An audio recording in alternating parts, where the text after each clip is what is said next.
Hey, good morning, everybody. I hope you guys are having, I don't even know what day it is. A fantastic Wednesday.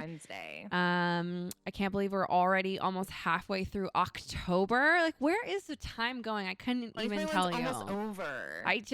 Nuts. It's nuts. Freaky. Welcome back to the Steph and Hayli show. I know we've been on a little bit of a hiatus, and there's good reason for that. We're going to actually touch on that a lot today. So I hope you guys have your coffees or your teas or your waters ready. You got your snacks on hand, and kick back and relax. I hope you guys participate in chat. We love to see you guys interact with us. And if you guys are watching from YouTube, thank you guys so much for watching the VOD. I hope you guys can catch us live sometimes. I know we have like kind of a morning stream for some of y'all. So if you watch this on any other platforms, thank you guys so much for tuning in. But today we're going to cover some broad topics, just like a quick, not quick, actually, it's probably going to take most of the podcast. We're going to do life updates, talk about what's going on in Hayli's life and my life. And then we wanted to touch base on some really interesting stuff that's happening on social media platforms and kind of like the effect it'll have on influencers. So if you guys are interested in any of that, make sure you tune in. This is my co-host. I don't know what direction I'm pointing. This way? You pointed right. You did it. I did it. This is Hayli Nick. Hayli, want to just, give a quick reminder on who you are? Yes. Hello, everyone. Yeah. If you guys are new to our show, my name's Hayli. Steph is my bestie, and we've been doing this podcast for on and off for a couple months now. But yeah, as she said, we're on a bit of a hiatus because I had a baby, and that took up obviously a lot of time between recovery and bonding with a newborn and all that good stuff. But yeah, we both stream here on Twitch, and this is a show that we love to do together once a week. In fact, we just talked about transitioning to a new date because we were previously doing this show on Thursdays, and so I think we're talking today. It's on Wednesday, but I think Monday is what we tentatively have decided. Well, Thursdays right now. Cool. I have Thursday night football, so it just wouldn't. So we can do like Monday catch up on our weekend. Like start the week off strong. I actually really like the Monday idea. Yeah, because Mondays kind of suck, so we'd love to be there to have it suck a little less for y'all. Exactly. But yeah, so versus like I love that Hayli's intro is a duo intro. She barely focused on herself. I don't know. Watch my stream and you'll learn about me. I don't know how to introduce myself. I'm really bad at that. But yeah, where do you want to start, Steph? I think you have the biggest news, so you should start. Tell us what's changed in your life, Hayli. Yeah, I had a baby, so that's a thing. A big baby. Yeah, so it's funny because a lot of our episodes before this focused kind of on like our experiences as parents and also being pregnant, because that was, taking over a really big part of my life. If you guys hadn't been around on our previous episodes, my pregnancy was not easy. It was really difficult, actually, and now we know why, because I had a really freaking big baby. And I was in a lot of pain. I was in physical therapy. I had diastasis recti. There were just a bunch of different things going on. And then, yeah, now that he's here, it's funny how, like, after you have a baby, everything just disappears. Like, all of the symptoms that you were experiencing quite literally disappear overnight. Thank God, because the heartburn was getting brutal. It wasn't getting brutal. It was brutal, which was justified because my baby came out with the most hair I've ever seen in my life. He's so hairy, you guys. He's such a hairy kid. Like more hair than I have on my head. He's just got a truly full head of hair. So much hair, which so I don't know if I told you this, but we did know that he had a decent amount of hair because they saw it on my 32-week ultrasound. So, which I didn't even realize you could do, but sure enough, the lady who was doing my ultrasound was like, "Oh yeah, he's got like a solid inch of hair." I'm like, "Excuse me?" And so, yeah, sure enough. And so, yeah, the birth was really smooth. So I was induced. So for the record, we had a boy. His name is Hunt. And we kind of could tell throughout my pregnancy that he was going to be a big boy. So at my 32-week scan, they were like, yeah, so he's measuring 2 weeks ahead, which he'd been measuring 2 weeks ahead the entire time. They were like, based on this, your baby's like at 40 weeks going to be around 9 pounds. And I was like, bitch, what the fuck? Because my daughter was 7 pounds 3 ounces for context. So I'm like, how am I going to go from having a 7-pound baby to a 9-pounder? Are you serious? But it did make sense. So yeah, sure enough, my doctor said the same thing. She was like, it's a boy, it's your second baby. Both of those things are going to factor into it. You're going to have a big kid. And so based on how much pain I was in and how much I was struggling, my doctor and I agreed that we could induce early. So a combination between that and not wanting him to be born on September 11th were my motivation for inducing early. So yeah, it was a really smooth and easy labor, which I feel very lucky to say, because I know a lot of people don't get that lucky. But I was induced at like, I think check-in was 6 a.m. if I recall. Yeah, 6 a.m. And then Nova was kind enough to drive us to the airport. She loved that. She was like, I'm basically delivering your baby. Airport? You mean hospital? Or hospital, yes. You gave birth in the airport. That's amazing. Like, I'm taking you to the hospital, so I'm delivering you to the hospital. So I'm delivering your baby, basically. I'm like, yes, that's exactly what's happening. And yeah, they got us all hooked up on the IV and started Pitocin, did some of the maneuvers on like the big peanut ball to try and get things moving. Oh, I remember the peanut ball. Yeah. And I checked in at 3.5 centimeters dilated, 80% effaced, which I had been for a couple weeks. So induction, it was like, wham, bam, thank you, ma'am. It was real freaking quick. And yeah, sure enough, as the day progressed, they checked me a couple hours later. I was at a 5, and then around 4:30, I was like, kind of feel like I gotta poop. and I told my nurse that, and she was like, yeah, because if you don't know, that usually means you have to push. And I was like, but it's only when I'm having a contraction. She's like, yeah, it's not going to be until you have a feeling constantly, so it's probably going to be a while. But you're probably getting close. And so I'm like texting Steph, I'm texting Lexi. I'm like, yeah, it's probably not going to be a while. Like, my doctor's going to be here in a few minutes to check me, and then we'll see. And, you know, like, I'm on Instagram stories talking about it. So my doctor comes in 15 minutes later, and she checks me, and she literally looks up to the nurse and goes, oh yeah, her cervix is like gone. She's there. She's ready. And Rick and I look at each other, and we just like panic. Like, what do you mean? Like I'm at a 10? Like I'm ready to push? And she's like, oh yeah, you're there. You want to try and push? And we're like, I mean, I guess, like, sure. Like, do we have a choice in this? And so 6 minutes later, baby was born. It was very, very quick. Fucking minutes. Oh, I'm so envious. It was a trip. Well, and it was just so, like, here's the difference between your first baby and your second baby. First baby, I was like freaking out. I was like all high on the experience and like not knowing what to expect, and you know, it was very overwhelming. And you know, you've been working up to this moment for 9 months and preparing yourself, right? And you know, so Hazel was born, and we're like sobbing, like, oh my god, she's finally here, blah, blah, blah. Like Rick and I are both in tears. And then with Hunt, we both were like, all right, here we go, round 2. And then he came. I mean, neither of us cried. We were both like, all right, we did it. And you know, they put him on my chest. 6 minutes, and, bitch. If I had my baby in 6 minutes, I wouldn't cry either. I'd be like, hell yeah, high five, dog. High five, dog. I don't know if it's just my body's reaction to Pitocin or what, but Hazel was 3 minutes and Hunt was 6. I pushed for 4 fucking hours, Erin. 4 hours. Is that you and I have such different bodies, right? Like, I've got, my body's made for baby making. It really is. Like, I can grow babies. And, like, you are much more slender build than I am. So it doesn't surprise me that Hunt had an easier time going through the birth canal. Maybe you but it surprised me because my mom is smaller than I am, like, physically. She's tiny. She's itty-bitty. She's a very petite woman. And you came out in, and like, I 5 popped minutes, out. right? Yeah. I popped out hella fast, too. Like, her total labor from, like, water breaking, so, like, very...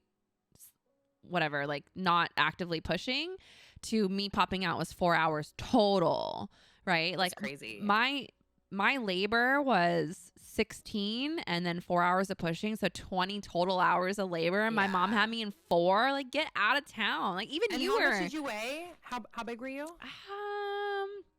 I was like 6 pounds 10 ounces or something like that. 6 pounds 8 ounces. Cohen is a whole pound bigger than that. Yeah.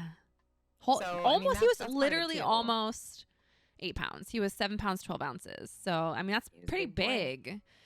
We Yeah. thought You he were was, what, 5 days late? yeah, I was almost a whole week late. Yeah, that's a lot. I think the best part was this should show you how casual the experience was. Mid push, my doctor, I love my doctor. She's so cool. She mid push, she looks at me and she's like, "Hey, you want to deliver your own baby? Want to reach down and grab him?" I looked at her. I'm not exaggerating. I literally looked at her and I said, "Fuck that." I'm like, "Can we focus on what we're doing here? Like, can you catch my baby?" It was so funny. I love that she said that. Because that's the thing. If you guys didn't know, Yeah. there's moms who will like reach down. And Did you touch deliver his the baby. head? I'm like, nope. I'm good. I remember with Hazel, they offered me a mirror. They're like, "Do you want a mirror to watch?" Did it? Yeah. Well, apparently it's supposed to help with like seeing contractions and stuff like that. But did you touch either of their heads? Did you reach down there? No, Yeah. Okay. no. Me either. It was, my doctor was like, "Oh, you know, you can, his head is right there. Do you want to just like reach in and touch it?" And I was like, "No fucking way. Why?"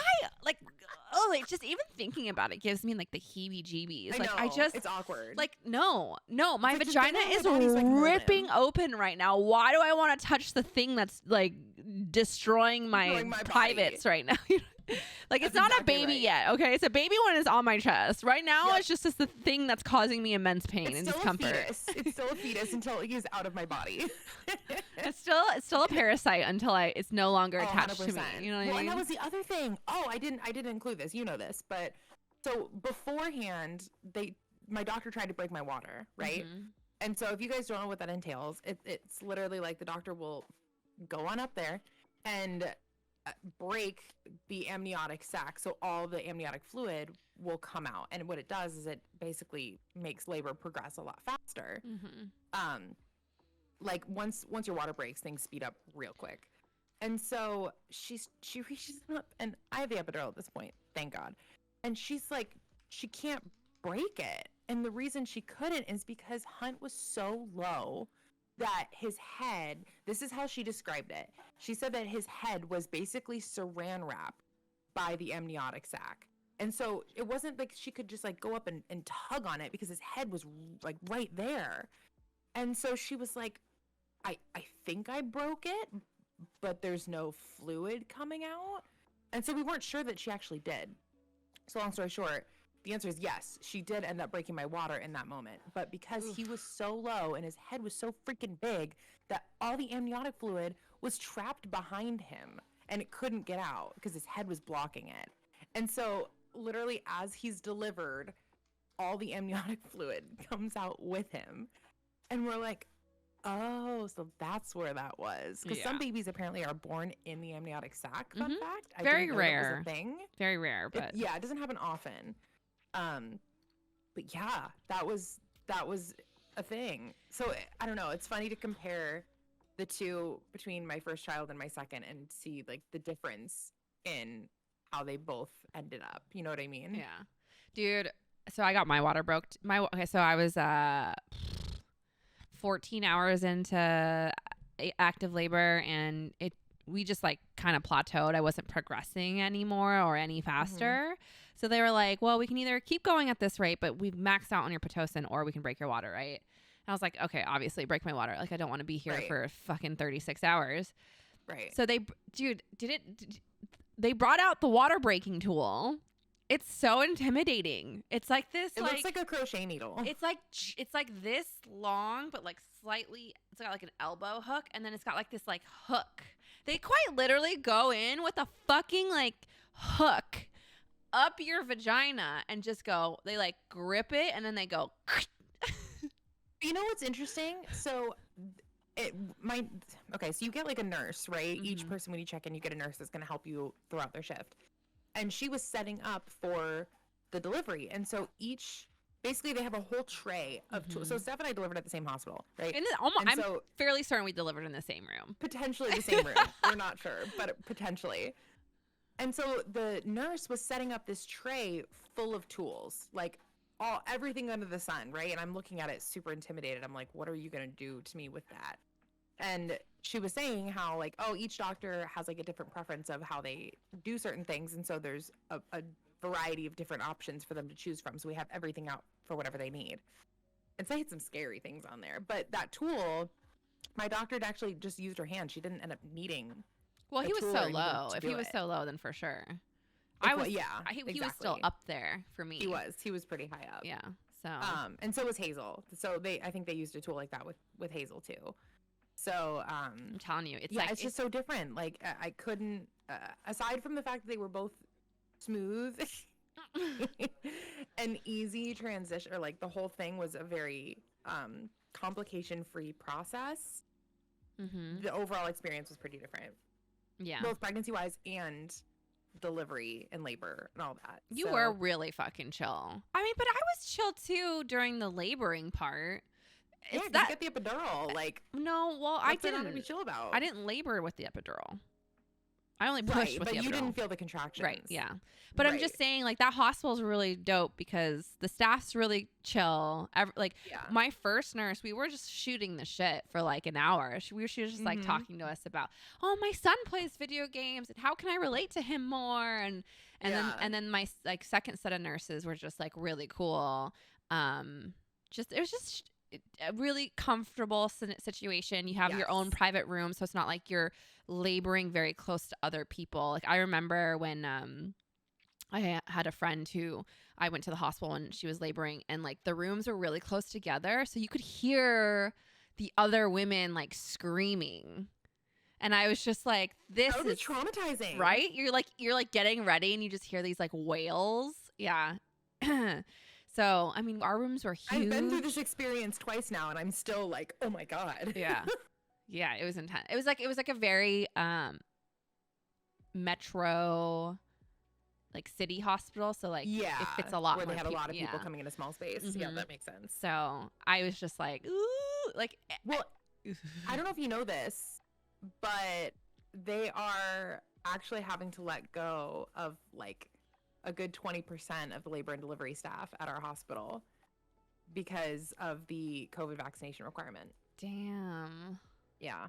Isn't that crazy? Wait, as in their staff won't get vaccinated? As in they won't get vaccinated, and so they're getting fired. Well, I don't feel bad. Yeah. But you would think like they're nurses. For babies. You're nurse baby nurses. It's not like you're like a fucking physical therapist. You're like a baby nurse for a brand new newborn baby. Yep.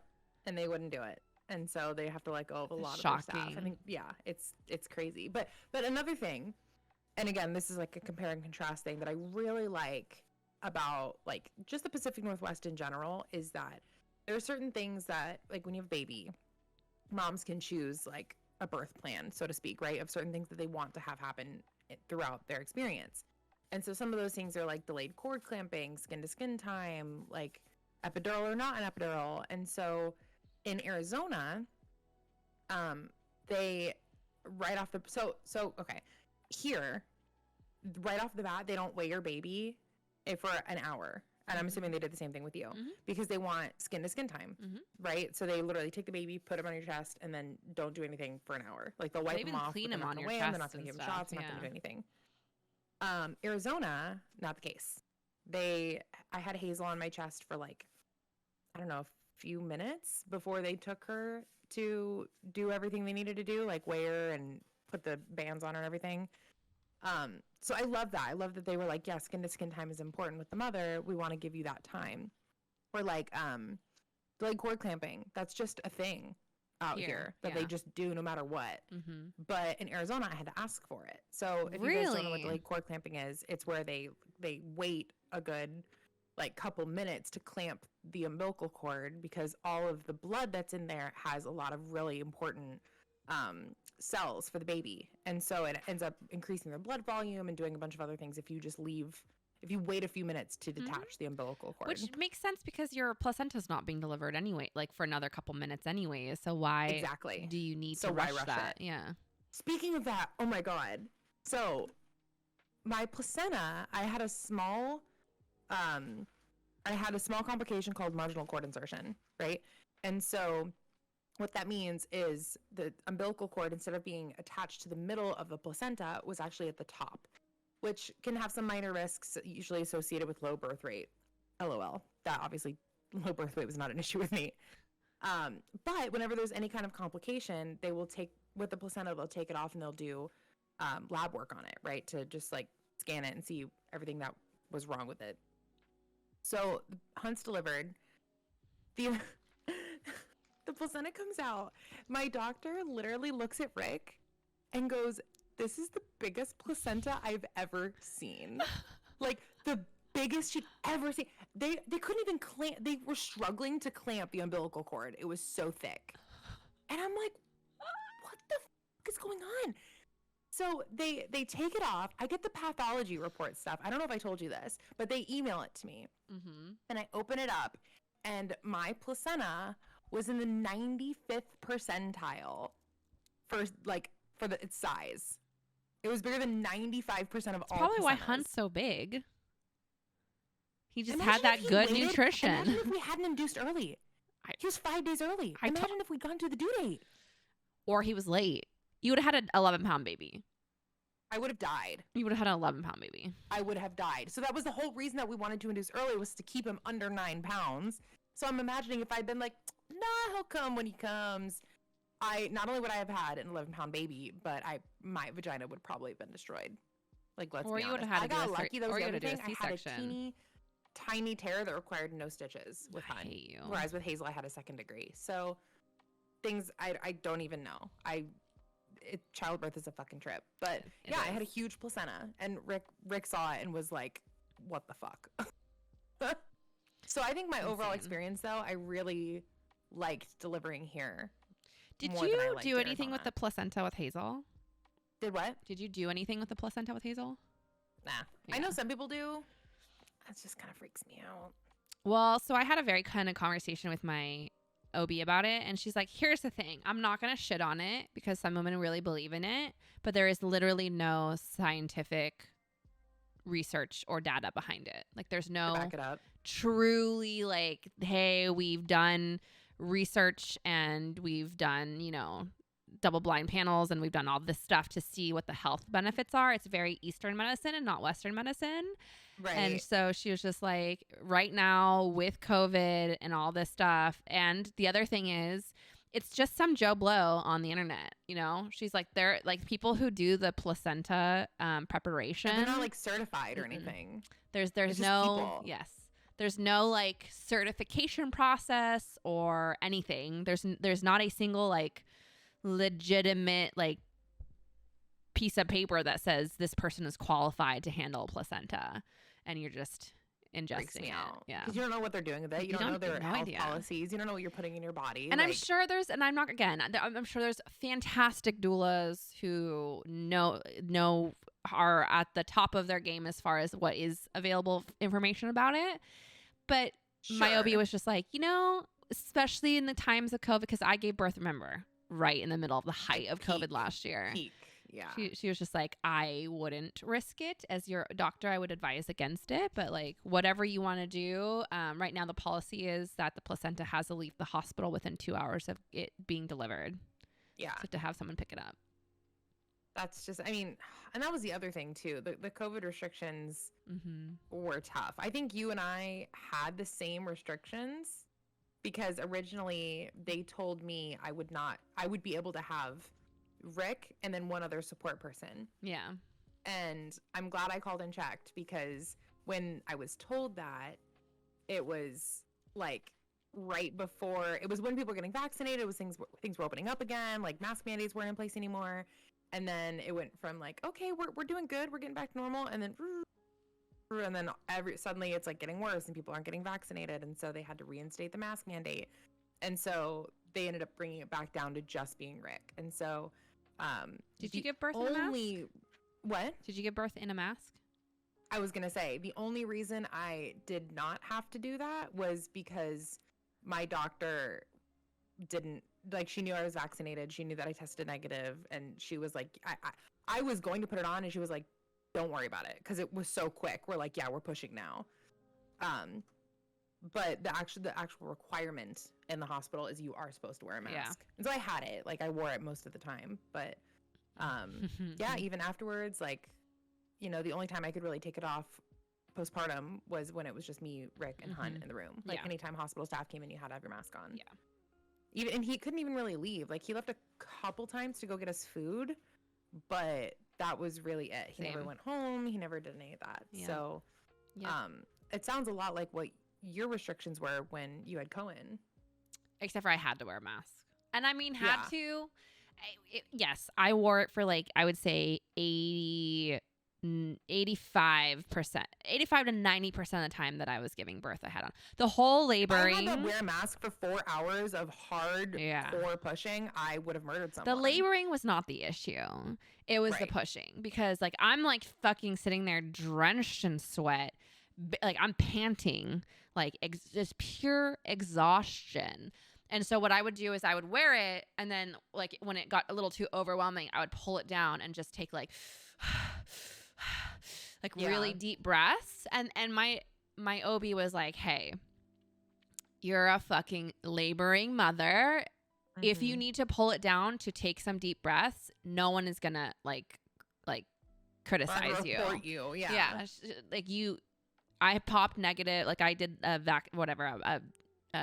full test. Yeah, and I was negative before I went in and everything like that. So they were like, we really need you to, just because that's the hospital policy, but like no one's gonna get mad at you for taking your mask down to breathe when you're like actively pushing. And so, you know, but still, like I had it on for most of the time that I was pushing, and it was awful. It was awful, but I did it. It wasn't like, it was just like one annoyance on top of like the already like mountain of like shit that it takes to push a baby out.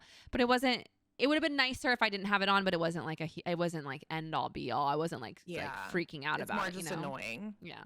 It's not like you can't breathe. But still, it's like, that's the reality that we're unfortunately in. And I don't see any reality anytime soon, at least, where we're going to get to something easier than that, which is kind of shitty. Yeah. But man, the fact that so many nurses are getting fired over it, like, that's really crazy. I didn't realize that was that big of a deal out here too. You know, I don't know. I know, I get it, but trying to think of anything else that I have updated. I guess postpartum. Oh yeah, postpartum's been easy, which I never in a million years thought I'd say. Oh wait, are you frozen? Am I frozen? Hold on, I'm trying to fix your mic on my end. Apparently you sound a little robot-y. Yeah, I was just saying how postpartum's like been a breeze. I never thought I'd say that, but maybe it's because all I have to compare it to was having a 2nd-degree tear with Hazel. But I had like done so much prep work, anticipating it to be super brutal, like prepping for the worst, and I was fine. My bleeding stopped super fast. When I went to my doctor for my postpartum checkup, which was on my birthday, happy birthday to me, go have somebody check your vagina. She said I was still healing, but barely. So I feel like that was the universe being like, you had a really hard pregnancy, so we're going to give you a break with postpartum. Like I feel like that was the world's gift to me. So yeah, things have been really good over here. Hunt is awesome. He's a super chill, sleepy, happy baby. He's just started smiling over the last couple days, which is like just melt me. I'm trying to get him to do it so I can take a picture of it so other people can see.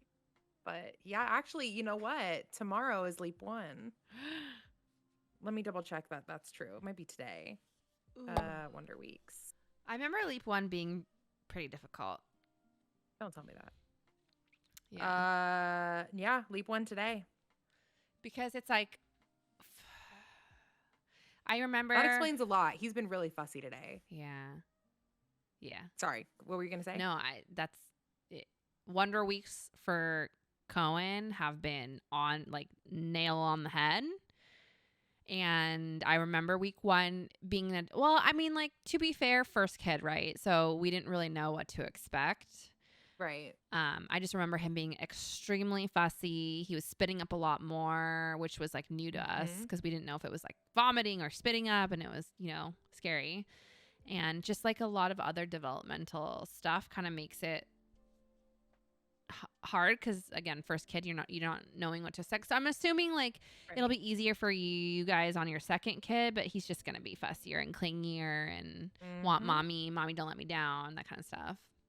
Yeah. So for those of you guys who are unfamiliar with leaps, this is the leap of sensations. So babies go through at a very specific period in their early stages of development, these leaps, right, where they are learning different things about the world. And so this one is called the leap of sensations. So it says, then it suddenly happens, the first leap of sensations, a leap when a baby's metabolism, internal organs, and senses mature rapidly. It's a major event for Hun. He's just gotten used to the world outside your belly, and everything changes again. And so the skills he'll be developing are, it says, you look at things for longer and more often than before. You listen to things more often and pay closer attention than you did. You produce your first tears. You smile for the first time. Your breathing is more regular now. So all these things are like kind of the aftermath or just things that happen during the leap. So it's the stage where they're okay. It's not just eat, sleep, poop. It's now, okay, I'm actually aware of my surroundings a little bit. Well, it's still eat, sleep, poop, but it's like eat, sleep, look like around even for a little bit. Days. Yeah, I've noticed he's making more eye contact and he's like paying more attention. He's starting to coo a little bit. And I'm like, yes, I'm ready. Give me the smiles. Like it's hard, in that first month when it's just constant sleep deprivation and breastfeeding and all that. You're like, the smile is such a reward, right? It's such a good feeling. And I feel like he's actually a lot easier than Hazel was. Hazel, like the first 2 months with her were really hard. And with him, it was really like the first couple weeks. And now we're like in a routine and he's sleeping for longer stretches. And he's, we're starting to like, I don't know, it's just easier with the second baby. It's going to be a lot easier for your second baby too. Guarantee you. Yeah, true. So yeah, that was our big event. And then obviously Hazel is just like obsessed. She's the queen of big sisterhood. She thinks Hunt is her baby. Like she comes in our room in the morning and she goes right up to him and hugs him and gives him kisses and tells him good morning. And, whenever he cries, she'll be like, oh, I think he wants his binky. I'll go get it for him. And like, give him his binky. Or she'll go, oh, I think he wants me. And she'll go over and like give him a hug. It's very sweet. Aww. So compared to the, I guess, clinginess that I know a lot of siblings tend to get, Hazel has been a dream. And I mean, it's early, right? He's only 5 weeks. And even though she's used to having him in the house, who knows, that could change in the course of a couple months if she starts to regress. But for the time being, we're very happy. Also, do you want to hear something so cute? Yes. So I took Hazel to school this morning. And so if you guys didn't know, we have Hazel in a Montessori-based program. And so I get there and it's COVID, so I'll drop off his outside. I don't go in the classroom or anything. And I'm giving Hazel a hug goodbye. And as I'm doing it, this mom and her 2 daughters walk up behind us. And one of the daughters is a little older, like I'd say probably 4, maybe 5. And then the little sibling is probably closer to 2. And the older girl apparently knows Hazel. I don't recognize her, but she goes, hi, Hazel. Do you want me to hold your hand and walk you to class today? And Hazel doesn't say anything, but she nods. And so the little girl like puts her backpack on and puts her mask on and holds her hand out. And she and Hazel walk to class together holding hands. And I'm sitting there like, I am melting into a puddle right now. Like, I'm trying not to cry. And the mom's like, bye, honey. And she leaves. And I'm looking at the teachers who are at the front. I'm like, this is the sweetest thing ever. And they're like, yep, this happens all the time. That's like, all right, really want me to go die now? Bye. That's really cute. So yeah, the kids are great over here. So that's my life update. But that's the biggest thing that's happened in my life. But if you guys haven't heard, our girl Steph also has a very big update. And I'm ready for her to tell her story so that you all can hear it. I mean, is it big though? It's not like we didn't all know it was coming. Oh, so what?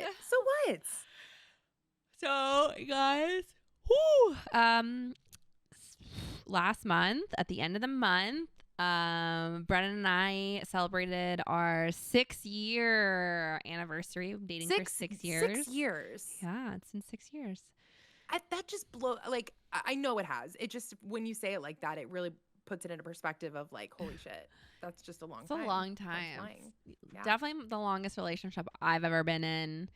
It's the longest relationship Hayes ever been in. But we went to dinner and I came home with a shiny new toy. So Wait, hold it up for like right up to the camera. Let me see that bit. Oh my god. Oh my god. I'm blind. I need sunglasses. So we got engaged on our 6-year anniversary, and yeah, it's funny because I've known about the ring for a while now. I helped him pick it out, and we've just. It was like one of those things where we are so comfortable. We've been in such a committed relationship for such a long time now. Yeah. And when we were talking about buying the ring and stuff like that, again, like we kind of did things a little backwards as far as the timeline. Most people date and then get engaged and then buy a house and then have a baby. Well, we were like, fuck that shit. Non-traditionalists in like the biggest sense of the word. I'm very like, if I could describe myself in one word, I would say practical. I'm very practical, right? So we were like, what should we do as far as like, well, here's what happened. We found a lot of land that we really liked, okay? And it was a little more expensive than I think we were initially thinking of spending. And so it wasn't like, let's do both. It was like, let's choose one, right? And so we decided to build our house first. And I'm really glad we did, because at the end of the day, like 6 months after we put the deposit on our land, COVID happened.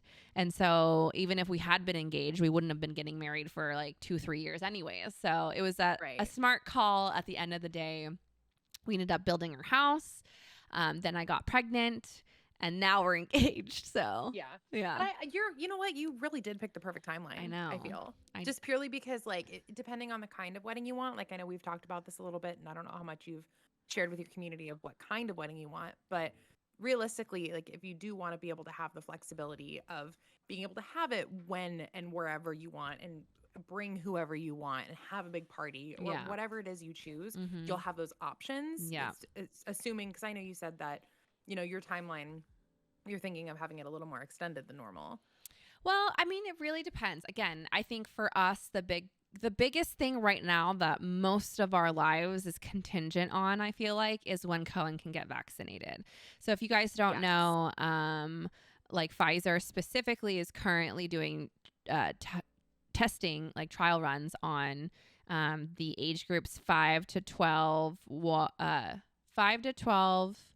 1 to 4, and then below 1 years old. And so currently they're testing the 5 to 12 age group, with the other 2 age groups shortly following in their footsteps. So thankfully, Cohen will be over a year when it comes down to the second age group. So I'm really hoping he can get that vaccine in the next, they said around between 3 to 6 months is kind of like the rollout plan for when they can get like, what is it? Emergency use authorization. 5 to 12, I think they're planning like sometime by the end of this month. Yeah. That's what I heard. Well, I think they're going to request emergency use authorization by the end of this month, but rollout would be probably closer to December is the last article I read. Okay. I'm looking up, see what the update is.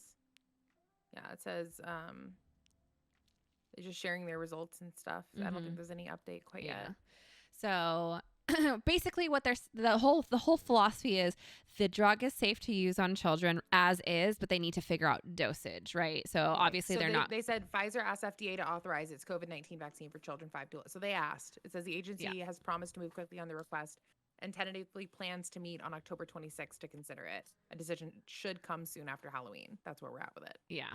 So hopefully by beginning of November, they get the emergency use authorization. And then by December, hopefully it'd be like rollout, Yes. And then if that goes well, which, I don't foresee it being a problem, then I think it's 1 to 5, 1 to 4, 1 to 5, or 2 to 4. I don't remember. Is like the next window, and then they're going to go all the way down to 6 months is like, which is the flu shot. Flu shot right now is 6 months and up. So Speaking of that, Hazel got her flu shot 2 days ago, and she took it like a freaking champ.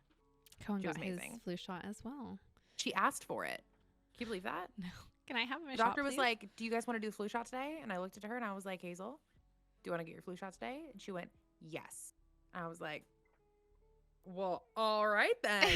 And she was amazing. She whined about it a little after in the car. She was like, I didn't like the poke. But Who she does? didn't cry. She didn't, nothing. She was Yeah. amazing. Sorry, I just had to put that in there. Proud mom. Amazing. But yeah, so yeah, I mean, like everything is contingent right now on that. Like I would love to put Cohen in daycare as he approaches the 1 year mark. It's just really sad. Which is coming up really soon, I know. by the way. To me, it's just really sad. Brennan and I literally, when you texted me, we were literally having this conversation. It's just like one of those things, like obviously Hunt and Hazel are his friends and he has his cousin Evelyn, but he hasn't met any other babies and he's not going to really until he goes to school and we have his birthday party coming up. And it's just like, it makes me a little sad, you know, he just has not had the social opportunities that most baby has at his age because our family is still deciding to err on the side of caution because Cohen is not vaccinated. And, you know, I just would never forgive myself if he was one of the rarer babies that had a complication. And you read about all these things happening in like other areas of the country where there's just not enough hospital beds right now for people with COVID symptoms. And I just don't even want to go there. Yeah. To be frank. So that article that you sent me or the Twitter thread about the New Mexico. The man who was, New Mexico. Mm-hmm. That blew me away. Yeah. Because it really shows the butterfly effect of COVID and how it's not just the people who get sick with it, but it's also the fact that every hospital bed is taken, which means that people who are sick with anything else are not getting the treatment that they need. Mm-hmm. And it is causing severe complications and people are dying when they shouldn't, which is it's just tragic. Like that's so fucking unfair. Yeah. Especially when those are people who are vaccinated against COVID. Yeah. Like when unvaccinated people are in the hospital with COVID-19, and that means that other people who have other problems cannot be seen at a hospital and then die, even though they are vaccinated. Like it's just, it's unfair. And it really fucks me up. It makes me really angry. Yeah, it sucks. So I get it. I understand why you're waiting. I think that makes sense. And because the truth is, like, again, all like kids just aren't vaccinated right now. So if you're putting a bunch of kids in like and again, I think if Cohen were older, like if he were Hazel's age, it's a different story because Hazel has an immunity. She has gotten sick before. Cohen's never been sick in his life. You know what I mean? Yep.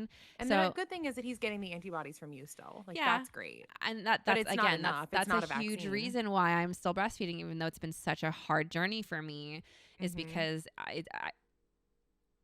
I want to give my kid the best protection, and he just doesn't have the opportunity to get sick. And I was actually watching this documentary which was saying how kids in our generation are more prone to asthma, more prone to allergies, more prone to all this stuff because they kind of live in a bubble. So it's actually good for kids, counterintuitive, right? But it's actually good for kids to be mildly sick when they're young because it allows them to have the immunity that they need to fight stuff when they're older. Yep. And, you know, my kid literally lives in a bubble right now. So I am that's really why afraid. When daycare, when you start it, Cohen is going to be sick for like a month. Yeah. Like Hazel's first day at daycare, she got sick. Yeah. And she hadn't been, same thing. She'd never been sick a day in her life. She'd been home with me for a year. And the second we put her in, she got sick. And it's hard. It's hard to witness it. But eventually they do end up building up that tolerance, just like you said. Yeah. But right now it's just like I am not ready to make that gamble if one of those sicknesses not when there's is a literal COVID. Pandemic happening. And he's little. He's 10 months. It's not like, you know, he's not a 2-3-year-old who can like, you can communicate and like reassure and they understand language so you can walk them through the sickness. If he were to get really sick right now, how he's feeling or tell you what hurts and all that. Yep. If he had to be in a hospital intubated, like how fucking terrifying, right? So I just, I don't think you need to justify that. I think most people would understand wanting to keep your kids safe. Yeah. And if anybody feels that they need an explanation for that, like, Well, I don't know what it to is say. shocking. So, we had a person come into our home who was doing like warranty stuff because we live in our house for a year now, and I'm holding my baby, my infant child. They are maskless, and they're like, "Do you need me to wear a mask?" And I looked at her and I was like, "Are you vaccinated?" And she was like, "No." And I was like, "Why is this even a fucking question? Why?" And I was like, "Absolutely, of course." Wow. You would think that would be like policy of the builder to make sure their employees I were. mean, It's she a had mask it on mandate. There's a her. mask mandate. She had it on her. As long as she wasn't holding it. But I mean, like, people just really don't want to wear masks. Here's the thing. Even I around an understand- infant. I understand mask fatigue, right? I think all of us are over it, right? No one actually wants to go out and wear a mask. But it doesn't matter if you want to or not. Like, it's still your obligation to do that, to keep other people safe. Remember, your mask doesn't keep you safe, it keeps other people safe. Yeah. And so when somebody walks into your home and sees your baby and says, "I'm not vaccinated, but you need me to wear a mask," like, yes, of course I do. What kind of question is that? Yeah. I mean, you already know my baby's not vaccinated. You know what I mean? Like, he doesn't have the opportunity to be vaccinated. So, anyways, that was really frustrating. That makes me so mad Yeah. for you. Ugh. So our plan right now, the wedding is not even like there's no plan, right? I have an idea of what I want. But the timing is up in the air. It'll either be between baby 1 and 2. So before I get pregnant with our second, or which, realistically is not going to happen because I want to get pregnant in the next, like, for sure the next year. So most likely it'll be after baby number 2 is born. Steph literally held my son and immediately was like, "I need one." I'm ready. I really am ready for baby number 2. I'm so adamant about my kids being around 2 years apart, definitely less than 3 years. So, like, in the time frame that Cohen is in his second year of life, I would like to have a second child. And, my pregnancy was really easy the first time. Labor sucked, but I got through it. And I had a super, super, super easy postpartum. I was pretty much back to myself within the first month. I could squeeze my little butt into my pre-baby jeans 1 week after I had Cohen. And then just like everything just went back to, even like my lady parts went back to normal within like the first 4 to 6 weeks. Which is crazy because you had a second-degree tear. I had 3 tears. I don't think I knew that. Yeah, I had a second-degree tear, I had a labial tear, and I had like one more small one. Mm-hmm. And you were completely back to normal. Mm-hmm. And you didn't have that. That's insane to me. As somebody who had 1 second-degree tear, my poor vagina was not happy for a very long time. Everything just went. It's just like my uterus. See, you can say I'm a lucky bitch for how I only pushed for 6 minutes. You're the lucky bitch for having such an easy. But we talked about this, right? Like, it's like, it's all like give and take. Like, I was really lucky in some areas and really unlucky in other areas. Mm-hmm. Like, it's like part of the deal. You want to trade because I had a kidney stone in 4 hours of pushing, but you had like 3 minutes or 6 minutes of pushing, and super hard pregnancy. A super hard pregnancy. So no, you're right. It's you can't have it all. No, you can't. You lock out in some areas and you hit the shit in others. So but yeah, I mean, like I said, it was a really hard labor, but I've been reassured. The nurses reassured me that my second should be easier.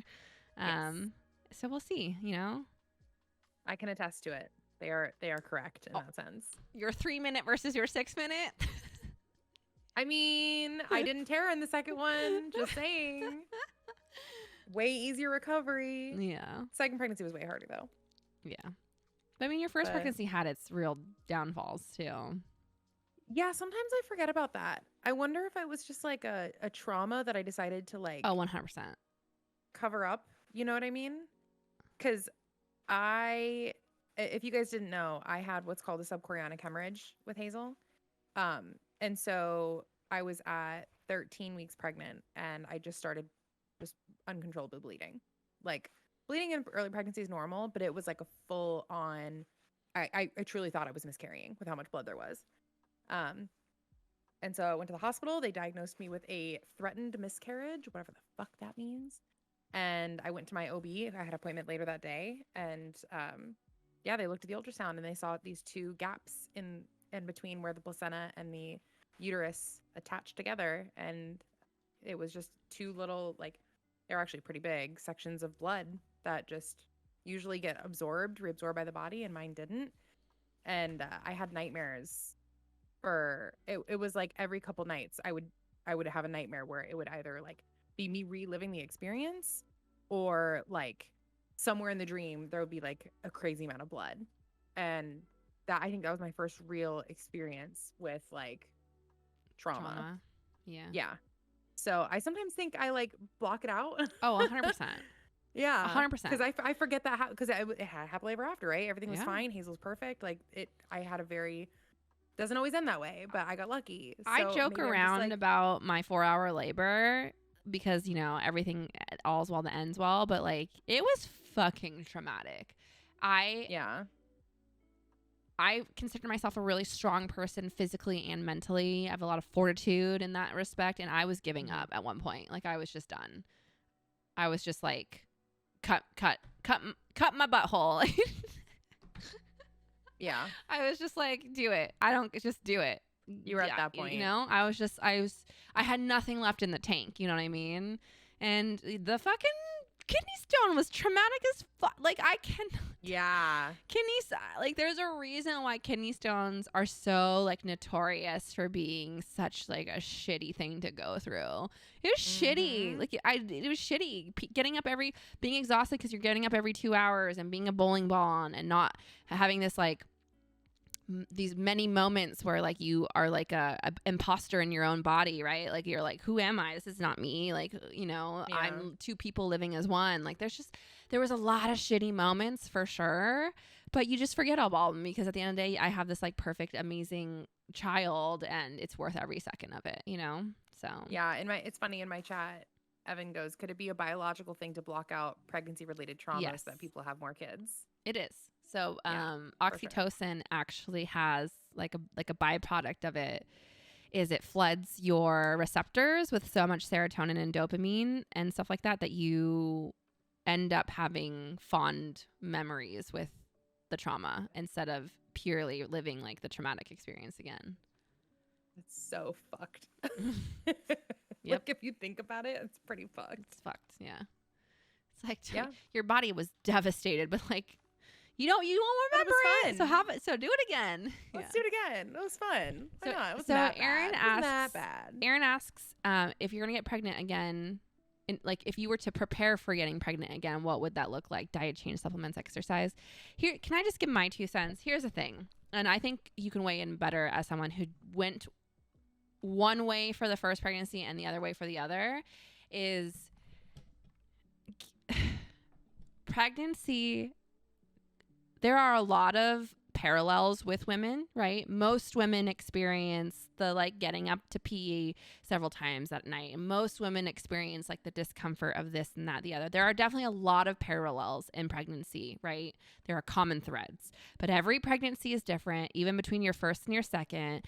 And I think the biggest, most important thing to prepare is to mentally be in a space where you give yourself a lot of grace, because if you are if you read all the blogs and you're like, oh my God, to get my body back after pregnancy, I need to work out before so that I give myself the best opportunity to bounce back. And, you know, for my baby, I need to be in the most fitness and I need to eat every single healthy thing so that my baby's so healthy and like all this shit.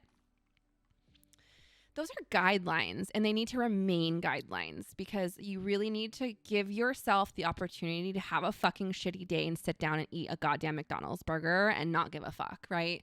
Like, exercise.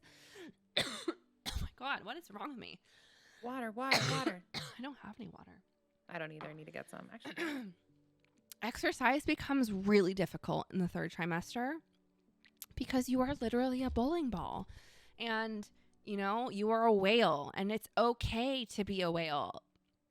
Obviously within like parameters, right? Like you shouldn't be eating a McDonald's sandwich for every meal the entire pregnancy. But I really personally don't feel like you need to be like some temple of a woman who's like so. And if that's the way that you went with your pregnancy, no disrespect, I think that's awesome if you were able to accomplish that and that fulfilled your needs as a pregnant woman. I think like all power to you. But if you are ever feeling like I can't do this right now, I'm not in the mood to do it. I would really just love to lay here and fucking watch anime or, you know, like snuggle with my dog and not go to the gym. Like, that's okay. Give yourself that grace. Allow yourself just to enjoy and experience the pregnancy with not a lot of pressure. I didn't do a ton of exercise. Like I did prenatal yoga on and off throughout the entire pregnancy, like stretching and stuff like that, working your pelvic floor and stuff definitely helps during labor and delivery and stuff like that. But it's not an end all be all. Like do what's comfortable for you. If you have a goal, do your best to maintain that goal, but don't make yourself feel bad if you can't achieve it.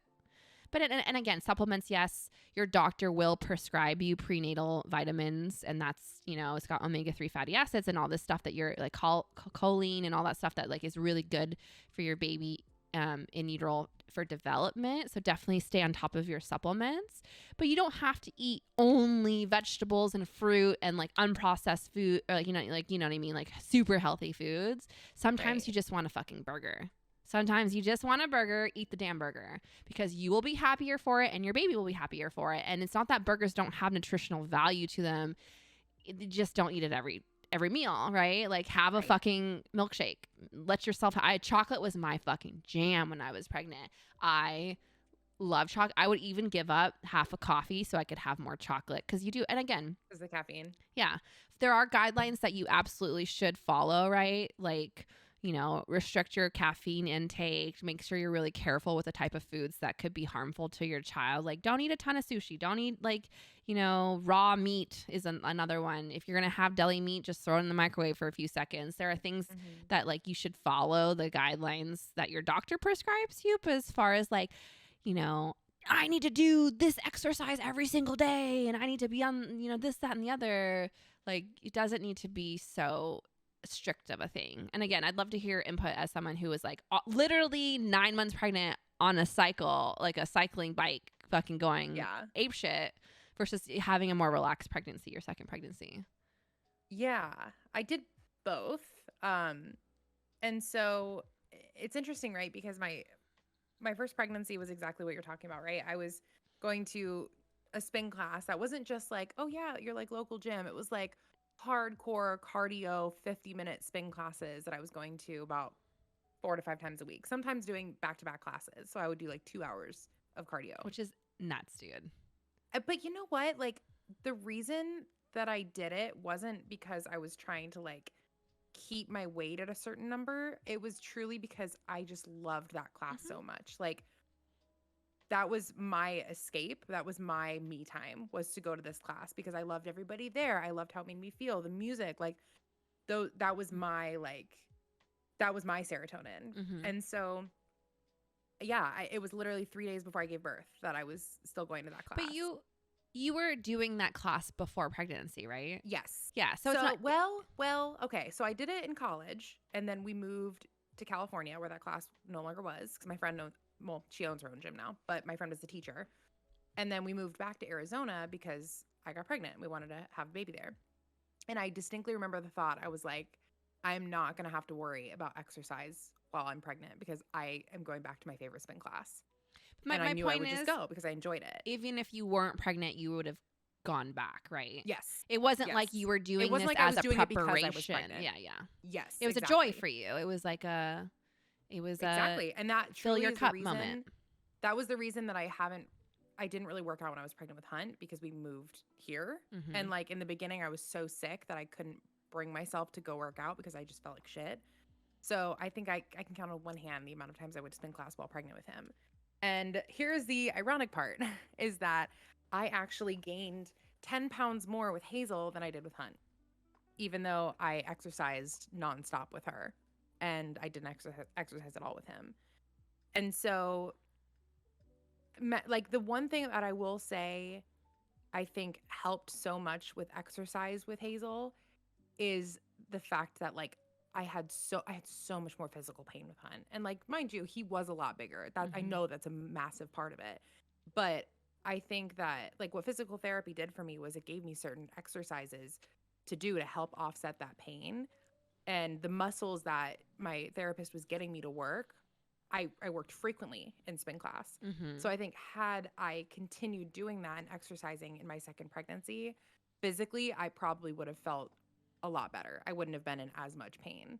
Like I truly believe that because again, pregnant with Hazel, I had no hip pain, I had no swelling, no restless leg syndrome. Like I felt really good, and I didn't really have a lot of those with Hunt anyway. But the pubic symphysis pain that I was having, I had the that. sides, like my hips, all of that pain, I don't think I would have had as bad had I exercised. But yeah, and then the giving yourself grace thing is such a good point too, because I was really bad at that this pregnancy, like really bad, because when you go from having such an easy time to having a holy shit, this is a really hard time, like I almost felt like I had to justify my pain.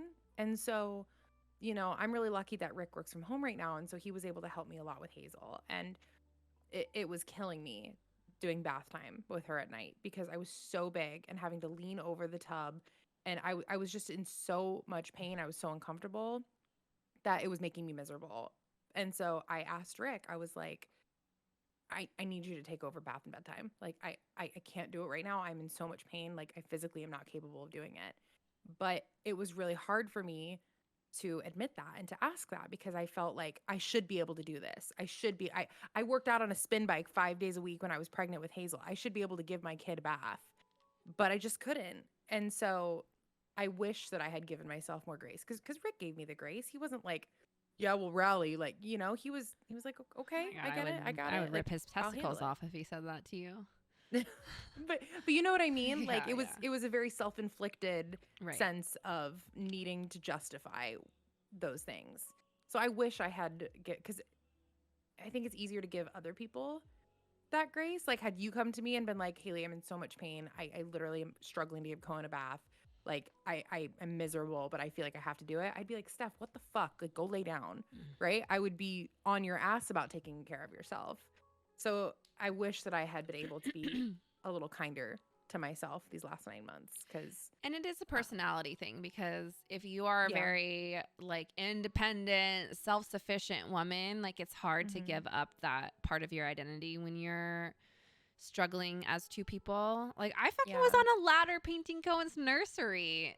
Yeah. You too. Like we like there I are know that's moments right. where you're just like, nah, I can get it done, and then you're like, well, like maybe I shouldn't have done that. Yeah. Yeah, maybe not You're right. shouldn't You and I have, but like both. maybe I didn't need to do that. You know what I mean? Yeah, but at the same time, it was almost like if I don't do it, who will? Yeah. Wow. Like No, it was if I don't do it, I'm gonna fucking pay $4,000 to have someone do it that for was me. crazy. Fuck that. 4 grand. So Yeah, and that's stupid. where I will say thank God for Novalisi because Thank God for Taylor. Taylor flew out and did it with me. Remember? Yep. Thank God for friends who were Yes. able to rally and like be there for us when we needed them because I guarantee you Hun's accent wall still wouldn't be done if she hadn't helped me. And one night she just came over and we just knocked it out. Yeah. And I was like, yep, never again. I will never paint ever, ever, ever, ever again. I was like that over it. Yeah. So I think we're very lucky to have to both be strong, independent women, but also to have people that we know we can count on. Yeah. Yep. I agree. What do you think? Should we transition into the other part of our show today? Sure. Absolutely. How do you want to? Where do you want to start? What do you want to start with? Let's start with Fan House, I guess. So, okay. I feel like, because I mean, Patreon's been around for a very long time, but I would Mhm. say, in my mind, within the last, because it wasn't really a thing when I first started streaming. So I would say within the last like 4.5 to 5 years, a lot of content creators, both on Twitch and on, Instagram and Facebook and wherever you got popular, from like a social media standpoint, right? A Mhm. lot of these big influencers were suddenly finding themselves wielding these massive communities of people who were willing to support them financially. And so a lot of people shifted to these paid for platforms like Patreon, where you could paywall your content, right? So you have these amazing cosplayers, and you have these like amazing, you know, hot, attractive women, and you have these like really cool men who have certain passion projects and stuff like that, or artists, or musicians or authors who like want to give behind the scenes content. Just basically anyone who has content type style work was able to paywall their stuff so that they could earn an income based off like extra content, right? Because you promote yourself on Instagram and you have this amazing following and stuff like that. Unless you're doing sponsored gigs, you're not actually making money off the platform, right? So it was a way to transition your communities into an income scenario, right? Then, like, I guess there ended up being a lot of stigma behind it. And we were this is like what we kind of want to address, because a lot of sex workers started using Patreon, which then transitioned into OnlyFans, which was like a not safe. Well, it wasn't only not safe for work, but it became notorious for not safe for work content, right? And so much so that a lot of businesses were saying if you had an OnlyFans with like indiscriminate, right? So like without discretion, if you just had an OnlyFans, it didn't matter what the content that you put on your OnlyFans was, they were just going to consider you not brand friendly. And yeah, I mean, I feel like it became synonymous with sex work, even if it wasn't necessarily sex work, or if it was lewds and not nudes, right? So if you were just putting out a little spicier content or lingerie content or stuff like that, or it was like sexier but not necessarily nudes, you know, there was just this really hateful stigma around it. Obviously, the people that were buying and participating were not necessarily the ones criticizing, but there was a lot of criticism floating around. And so one of a very successful OnlyFans creator was like, hey, not only are we getting kind of like ripped off with the split and how we're being paid out, there's all these other like, you know, things going on with the platform, and I don't want to be on it anymore, so I'm going to start my own. Her name's Jasmine. And so she started Fan House. Hilarious, by the way. Yeah, her she's Twitter awesome. feed is so funny. So she started Fan House, which became a safe for work only, which is interesting because I don't think she necessarily wanted it to be safe for work, but you can't have payouts with credit cards. There's like a block there if there's not safe for work content. Did you know that? Oh, yeah. I did not know that. It's like there's like some legal mess that happens when it's sex work, I guess. So to keep all of that out of it so that content creators could get paid on time and right away, and the split that they do and like all that stuff, they kept the platform safe for work. Interesting. Yeah. And so, you know, I think a lot of my content creator friends were very hesitant to even investigate the platform because, you know, the stigma around it was, oh, it's a paid wall platform. It's just going to be another OnlyFans. It's another lewd nude site, right? Where you just, you know, are milking your simps for their dollary dues. And so, you know, I hesitated for a long time. I feel so dumb for doing that. But, you know, I had some honest conversations with some women that I knew were on the platform, and it's really cool. The thing that I really enjoy about Fan House is it's so diverse. It really is. You have people that just use it like an alt Twitter, you know, like, okay, so most of the really famous people that you follow on Twitter and Instagram have alternative accounts. Whether or not they're public or private is up to them. But there's just things that if you want to be brand friendly and you want to have sponsorship deals, you just can't tweet, right? And it doesn't need to be like, insidious by any means, but it's just like, you're not going to curse as much, and you're not going to talk about like real world things, or talk about your poops, or like, talk about like just whatever. And so to have a platform to like speak about those things, a lot of people have privatized or alt on the DL, like alt accounts and stuff like that. So I have a lot of friends who use Fan House as more of like a candid thoughts thing, and then their fee for entry, like their sub cost, is really low. It's $5, right? Cup of coffee a month to like hear candid thoughts. And the hope is, since it's a paid wall, like people are a little more respectful with your content. And then you have, on the other end of the spectrum, I have friends who are fucking making buku bucks because they fully embraced like, hey, you know what? I'm just going to go for it. I don't have anywhere else to feel sexy as a woman without feeling extremely criticized and, pitchforks, coming after me. So this is a platform that, you can watermark your stuff. They actually have a full legal team that goes after leakers and fines them and stuff like that. So like actively fines them. And so it's a place where you can feel a little bit more safe if you want to explore that side of content creation. And I think that's fucking awesome. Yeah. I think it's really cool. I even know, I've been talking to Brennan. Brennan has a Fan House. He doesn't use it, but he created an account. And, we've talked about brainstorming ways that, a dude can use it and have like a really cool connection, like a more one-to-one connection with his community as well. And I don't think it should be gender normed, but I feel like women tend to gravitate towards these sites more, which I think is so interesting. But yeah. So long story short, both Haley and I created Fan Houses, and I have not been so excited to create content in a really long time, because it's definitely feels more like the genuine me. I get to talk about when I'm fucking tired and fed up. I get to talk about like, real life stuff. I get to have more candid, real conversations with the people in my community. I can post spicier stuff if I feel so inclined to, and not feel like I'm going to be slut shamed for it, Yeah, 100%. And it's funny because Rissa my chat, she goes, I feel like there's a weird level of safety behind paywalls for women.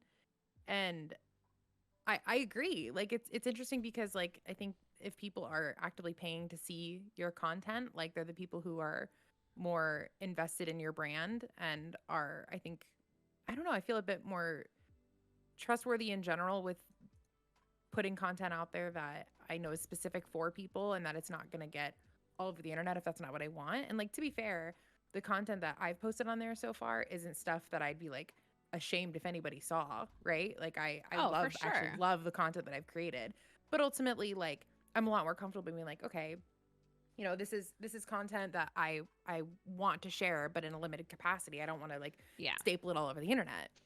And so because we have I'm children. Kind of in the same boat as far as like the excitement though. Like I haven't been this excited to create even with Rick. I like haven't been able to shut up about it. I've been talking about how much I'm having fun with it and just like the way that I've been able to interact with people, and also just feeling like, I don't know, over the last few years since I had Hazel, I feel like my own brand has evolved pretty substantially, and I'm a lot more family friendly on my social media and on Twitch and that kind of thing. And it was a self-imposed adjustment that I didn't even recognize that I was doing. And I went and looked back at some of my older content. Like literally I posted these photos on Fan House the other day that were an older set that I did before I got pregnant. And they were like pretty awesome photos, if I do say so myself. Like I looked hot. Like my makeup looked good. My hair was amazing. Like I had amazing cleavage. And I posted that shit on May, and I was like, I think that's the difference, is that you had a little cleave and you were wearing a sheer shirt and stuff like that. But I was confident enough to post that kind of stuff back then. And now I'm like, is it really just the fact that I became a mom that I lost that sense of myself? And so I don't know what happened where that I suddenly was like, I'm not going to make that kind of content anymore. Or maybe it was like my own, like, it is different when you have kids. With my body, like my body has changed a lot in the last couple years. Like, I think for me, it was having a child. I think it was me wanting to protect my future kid. And like, here's the thing. You're hot mom, right? If you have a little spicier content on the internet, our kids are like, my kid is 10 months old and he knows how to work a cell phone. Like, right. He's going to be in middle school. He's going to be in 7th grade and his friends are going to find hot pictures of you and tease him for having a hot mom. Right. So like for me, yeah, for me, one, I've never been spicy on main. Like, I'm spicy in real life. I'll wear what the fuck I want in real life. I don't give a shit. If you have a problem with what I'm wearing and you want to say it to my face, I'll fucking say it back to you. I do not care. I have no problem. I'm super confident IRL. The issue for me is people are assholes on the internet. And I know that there's like literally probably right now there's always been a creeper in my community who just clips everything, Haley. Yeah. And then makes them into it. It's just like, why? Like, gross. What do you have? Why don't you have anything better to do? And you know what? That's a huge part. You know, you just like you saying that really resonated for me. And that's a huge part, I think, of why I don't usually post that kind of stuff anymore. Like that just shifted my yes, because you become, as a woman, like what Rissa said, as a woman, it's a safety thing. You just become very guarded because you just don't want to give those motherfuckers the satisfaction, right? Like it's just, and again, I don't give a fuck. I will wear that shit to the grocery store if I want to, but it's different on the internet because it does feel insidious. It does feel mean and personal when people objectify you, even though you're not even like, again, right now, can you see my cleavage? Can you see? And it doesn't matter. Someone will make something out of nothing and turn it into this thing. So now if I give them content that actually like fits that bill, it builds on their narrative of, you know, femme Steph is such a Twitch slut. And like I can't roll my eyes harder about it, but at the same time, it's just like I don't need to present that on the internet. There's no downfall for me to not, you know, have my cleavage, my very attractive, good-looking cleavage showing. You know what I mean? Like I would rather not because I just don't want to deal with it. Consider like. Yeah, for sure. But also we have to consider the overall negative stigma that's attached to sex work as a whole. Yeah. Like it just feels archaic. It feels archaic to shame women for feeling confident and feeling sexy and posting a picture of their ass or their cleavage. Like why are we shaming women for that? Like I understand the perspective of wanting to protect our future kids and that kind of thing. And I have, that resonates with me really hard too. And personally, I will never be the kind of person that I can post nudes on the internet. That's just not, I can't even take nudes. Like even for Rick. Rick asked me for a nude a couple weeks ago and I was like, bitch, you see me at home. No. Like that's just not me or my comfort level or something I'll ever do. But that's not to say that we should be shaming women for feeling that kind of confidence or feeling that kind of comfort or who want to monetize it. Like if you feel if you're like, hey, I'm a hot bitch, I look really good in this photo, you can buy it for $10. Fuck yeah, get that bag. And so it also bothers me that there are people or companies or brands who are going to say, we're no longer going to work with you if you even have an account. Like, fuck that. Sex work is really taboo. It has a lot of really bad stigmatism behind it. And what is OnlyFans? Or stigma. Did I say stigmatism? Jesus. Stigma. Just like sex work in general. You know what I mean? Like, like it's just. And I don't know. It's a shame. It makes me sad. Do people consider lewds to be sex work? Like companies? I'm curious. Because I mean, like there are lewds, and then there are lewds. It depends on how you define lewds. Yeah. Exactly. There are lewds, and then there are lewds that very much toe the line of a nude, right?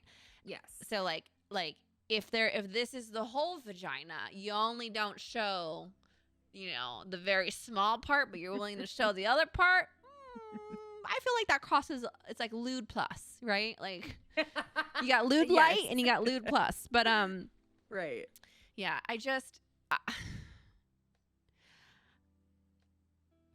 for me, and I don't know why I struggle so much with this. I think for me, it's because I don't need the money, right? It's not about the money for me. So like the thought of putting myself out there is less intimidating. It's not even an intimidation thing. I'm just sticking it to the fucking freaks and like weirdos and pervies, right? Like I just don't want them to have it, them specifically. If I knew without like if there was a way, if magic existed in the world, right? And there was a way that I knew only very respectful people could get the content, I'd be fucking lingerieing my ass off. You know what I mean? Yeah. I look fucking good. I'm a sexy bitch. If I feel good in it and Brennan's comfortable, if my partner is comfortable with it and I'm comfortable with it, right? And I knew that the people that were buying it were just to appreciate it and not like, you know, sitting there leaking it to a Discord so that a bunch of weirdo dudes can jizz on a picture of me. Like, I'd be okay with doing that shit. I'd be okay with it. I'd feel comfortable doing it. I you know, like the confidence boost and the gas me up and all of that would be awesome. Like it's mutual beneficial. Someone gets to admire me and I get to feel admired and like, yay, everyone's happy. But it doesn't work out like that. And it's the one rotten apple that ruins the bunch, right? I don't want to give that one person the weird satisfaction of empowerment that they feel over me by objectifying me and turning me in their brain as like into like this like slut shameful like heathen woman, you know what I mean? Like it's just fuck you.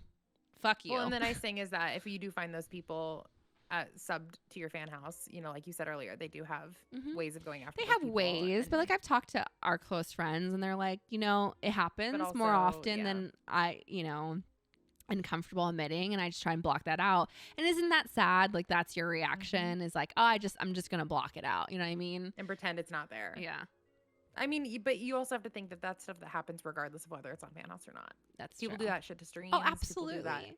These 100%. like weird like sex objectified forums that I found of myself. It's literally my Instagram feed. It's my Instagram feed that they're like this dirty slut, and I'm like this.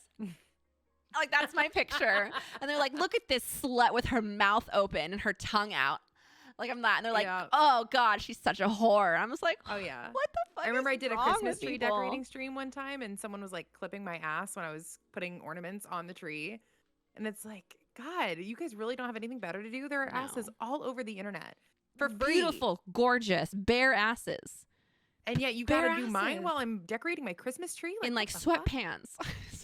Yeah, like I don't understand fuzzy fleece sweatpants. Like that's because you know what it is. What it comes down to is women who embrace their sexuality are no longer shameful, right? In their mind. They're not an easy target.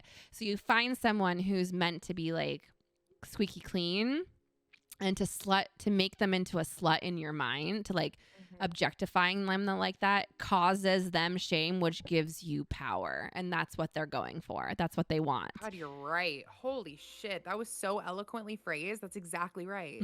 Because that's to, again, it's mostly men. Women are catty for different reasons, right? Yes. Women slut shame for a whole different set of reasons than men slut shame. But for men, it generally comes from insecurities, right? Either they have trauma they have some sexual trauma growing up, or they've experienced rejection, or they've experienced whatever the, you know, psychological reasons for these power trips are.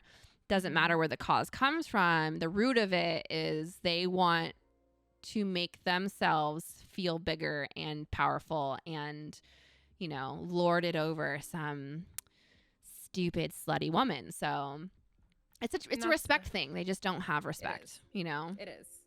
Yeah, you're right. And it makes me sad, but at the very least, you know, if they are going to be doing that to the content that we create regardless, then that might as well get paid for it. Why not fucking monetize it? You know what I mean? Like that's the whole point. It's like, all right, well, if you're going to do it either way, you can fucking pay me. Like, yeah, but the sad thing is it like so there are some people who genuinely want to say I started doing spicy content, right? I'm sure there are people who would genuinely appreciate the content and want to be involved for it. And I have a friend who actually did this. But the assholes also have a low barrier of entry, right? So then, you know, I have friends who ended up jacking up their prices. You know, originally it was like $5-10 to sub. Now it's $20-25 to sub, $100 for a set. not everyone can afford that. So you're paywalling a lot of genuinely good people from supporting can't you afford it. just to fuck over the assholes, which that sucks too, you know? Yeah, you're right. I get that. And it's like, what do you do? Yeah. Seriously, in that situation. But I will say that, like, I think Fan House for me has given me such an interesting thing that I didn't expect to ever have, which was, I guess, an avenue to kind of The freedom. play around with my confidence again Mm-hmm. and try new things. And like, I've sent you the stuff that I post on there. Mm-hmm. Like, again, none of it is anything that I would ever be ashamed of if it was shown anywhere else on the internet. But at the same time, it's made me feel like, oh my God, like I feel really good in this photo. Mm-hmm. I feel really good about how I look and the clothes that I'm wearing and my body and my like all these things. And then to see other people who are also like, yeah, fuck yeah, you look great. It just is a nice, I don't know. And maybe that's my own thing because, like, I haven't really talked about this too much on here, but when I was in college, I competed in beauty pageants, high school and college. And when I competed in the teen division in high school, I did really well, right? I placed top 5 every time I competed. I came first runner up twice. Like, and these were judges. It's literally people who are like, yes, you are the most beautiful of these women, right? Mm-hmm. And so naturally, I got a huge confidence boost from that. I was like, yeah, these people think that I am attractive. And so I took a year off and then I went to college and I competed in the older division, the Miss division, when I got to college. And by then I'd gained, I don't know, like 15 pounds? No, I think it was 10. I'd gained 10 pounds. And in high school, I weighed 135 pounds. Okay. I'm 5'8". And so I was 145 pounds when I competed, which is still, let's see, 30 pounds less than when I got pregnant with Hazel. So I was teeny. And I did not make the top 15 that year. And they had these pageant forums that you could go on. And I went on one and somebody asked, they were like, wow, Haley Metter didn't even make the top 15. What happened? And one of the judges commented and they said, if you'd seen her swimsuit body, you'd understand why. Yeah. And shut the fuck up. It destroyed me. I never competed again. That moment, I will never forget it. It absolutely shredded me. It shredded my confidence. It killed every part of me that felt good about myself reading that comment.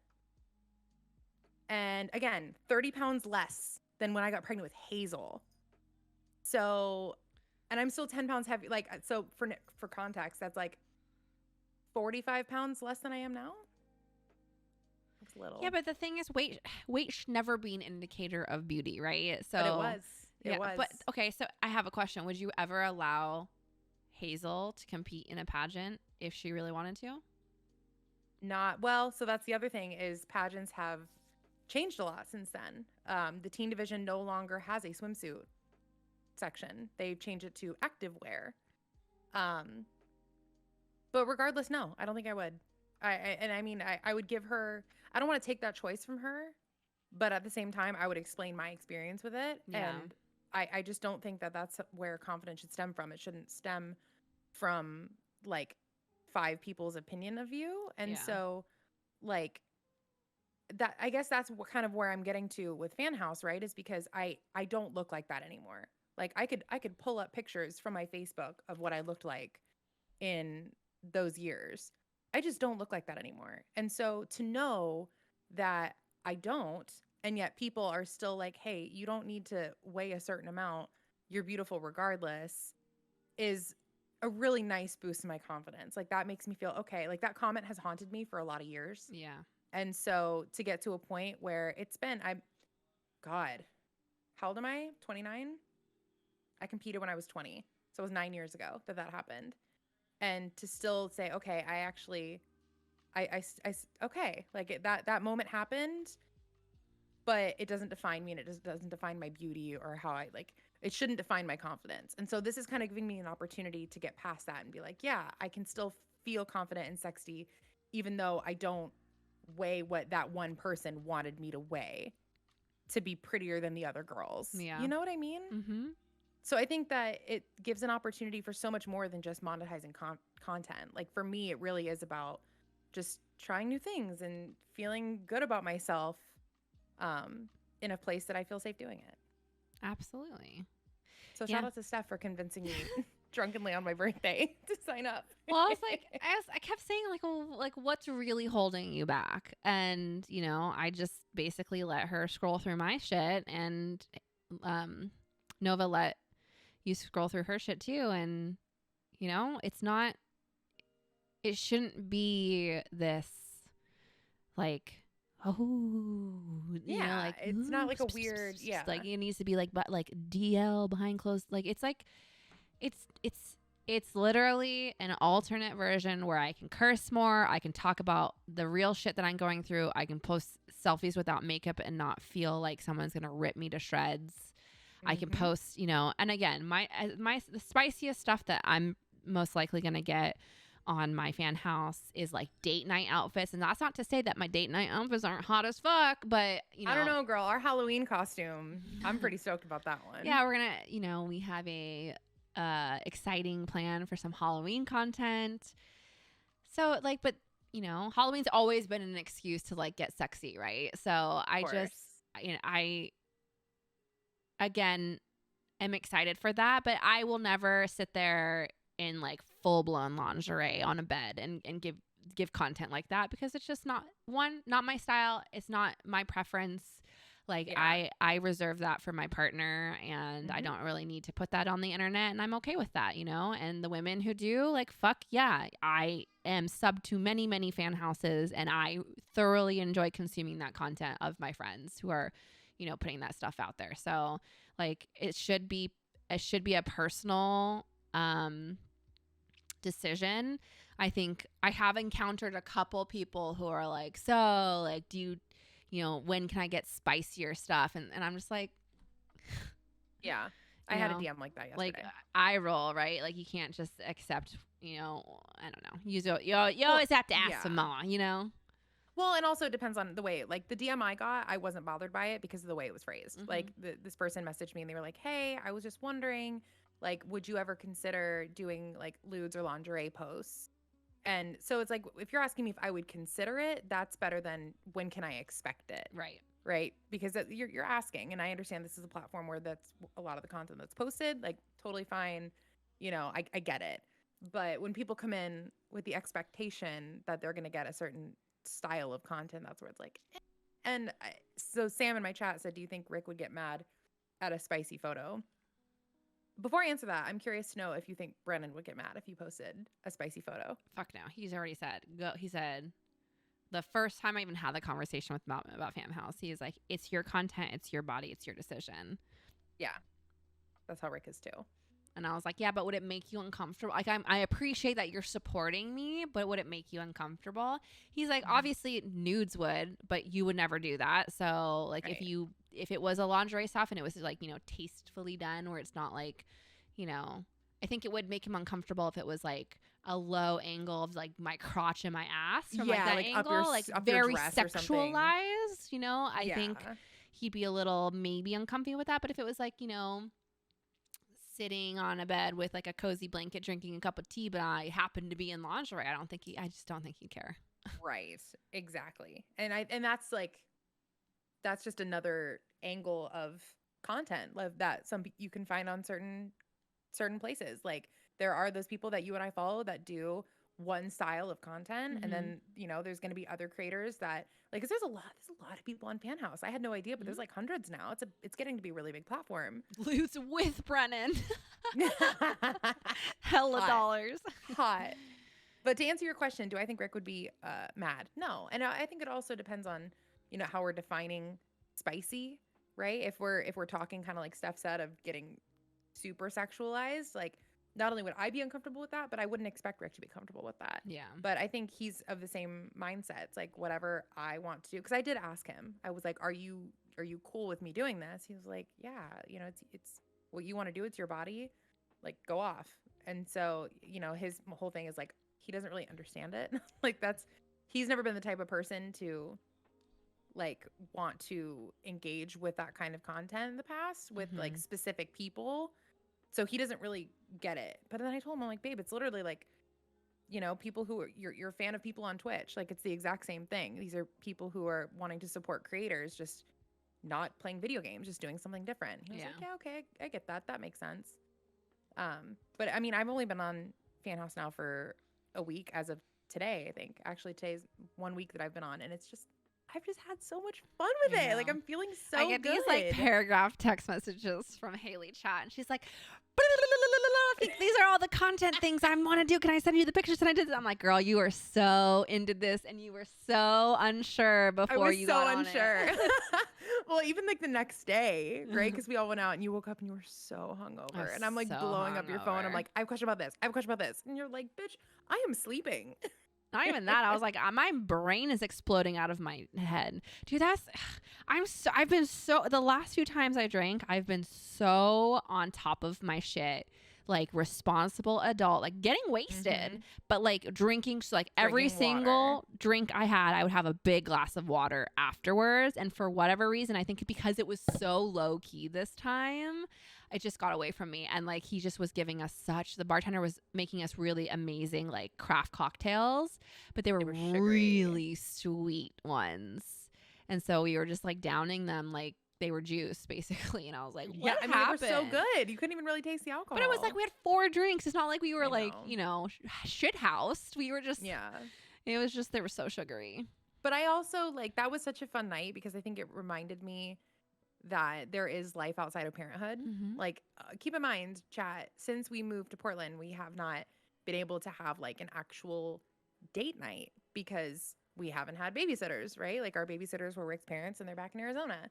And so we're in the process of fixing that. But, I went out for the first time with Rick, like the weekend before my birthday. And then my first, like, get drunk girls night that I've had since Hunt was born was on my birthday. And it was just, like, super low key. It wasn't crazy. It was just, like, it was like a Wednesday night, it was you, me, and Nova. Like, it was nothing. But that was my first time of being like, okay, I can, like, go out and have a life and experience it and not just like have dinner and then go home right after. Like I can actually, my husband can stay home with the kids and I can go out and have a drink. So that was really nice too, just to be like, okay, that was one of the perks of moving here is I do have people I can do that with and I'm not bound to my identity as just staying. Once the kids are in bed, you go upstairs and read and fall asleep. Like I can still go. I'm still in my 20s. I'm 29. Like I can still go out with my friends. Bitch, your 30s are the same. You could just still do the same shit in your 30s. All right, 30s are the new 20s. For sure. But I guess the point is, we're young. We're not like retired. And I never really had that either. Like I had a very, like when I look back on my 20s, it was very much about developing myself as like, okay, this is this new phase in my life. Like I got engaged at 23. I got married at 24. Hazel was born at 25. Like that, my 20s were dedicated to my family. And I was never a partier in college. So it's nice as an adult to be able to go out and, I don't know, just have a drink with my friends. We had very different lives. We definitely did. I partied my ass off in college. I partied my ass off when I lived in San Francisco. And I got it all out of my system before I decided to. Did you go to ASU? Sam's asking. Yeah. Number one party school in the country. I think Sam went to Northern Arizona. NAU? Yeah, NAU. Probably. He goes, a little more low didn't Haley go to ASU and she didn't party? Question mark, exclamation mark. I know. I was like the one person at ASU that didn't party. Well, I am I'm chronically monogamous in my relationships. I have long-term relationships. That's the kind of person I am. And so there was a very brief window in college where I was single. And it was like between me breaking up with like my first love and him turning into a jackass and cheating on me. And I had like, I don't know, 3 months before I met Rick. And in that 3 months, I was like dating one really toxic asshole. And then when I met Rick, it was like punch me in the face. I was like, oh, this is my husband. And so I just, the window closed. I met my husband really early. And yeah, but I partied with all my boyfriends. My boyfriends and I partied together. We partied hard.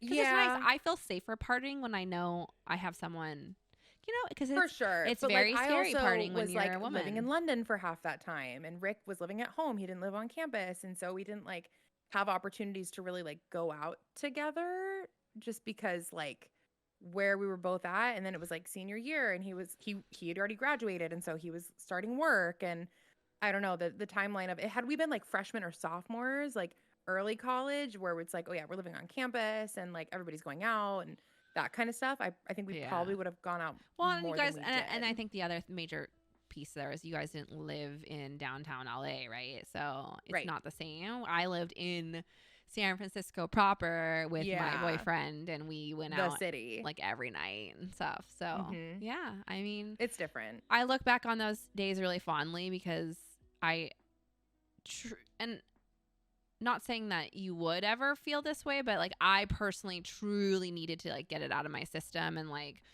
experience all of that I experienced, so that now I don't have like, there's just no desire. I am perfectly content with my 3 months routine living at home, enjoying life with my son, and then getting like fucking buck wild with my girls like on a Me Friday too. night, you know, Me once too. once I in do a blue not feel the need moon. to go out and party. Yeah. That one night, like where we have every so often where we go out and do our thing, that is totally enough for me. Yeah. I've never been a big partier. That's just never been me. I really, you know what? I don't drink anymore, really, other than those like social drinking situations. I Right. don't like, I have never really been the person that just like has a beer at night. Like, unless I'm really stressed out and I'm literally having a glass of wine to like unwind from a really hard day. Like, I don't get like a craving of alcohol just to have like a beer, you know, like Brennan Right. enjoys a beer for a beer. I do And, too. and don't have that. I will drink a water, you know, I'll drink a tea, you know? So for Mhm. me, it like kind of pents up, you know? And I think more than anything, the times are indicative of how I feel, because it's like we aren't super social still, like as a friend group. It's not like we can all just like go out and do things still at this point in time. Right. So, just kind of like, you know, a month or two goes by and you're just like, okay, I really need to get out of the house now. I really need to go see my friends. Yeah. You know, But those nights really are my favorite. Yeah. Like I want to start doing those more often. Just purely, not like all the time, obviously, but just like enough where we can say, okay, like we have our ladies' night, we can go out and do yeah. it.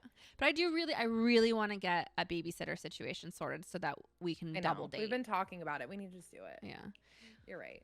I agree. Well, and the biggest thing for us is Hunt's just so little. Yeah, I know. But I mean, like, You know? the 10 months flew by like that, you know? It Yeah. I think flies by.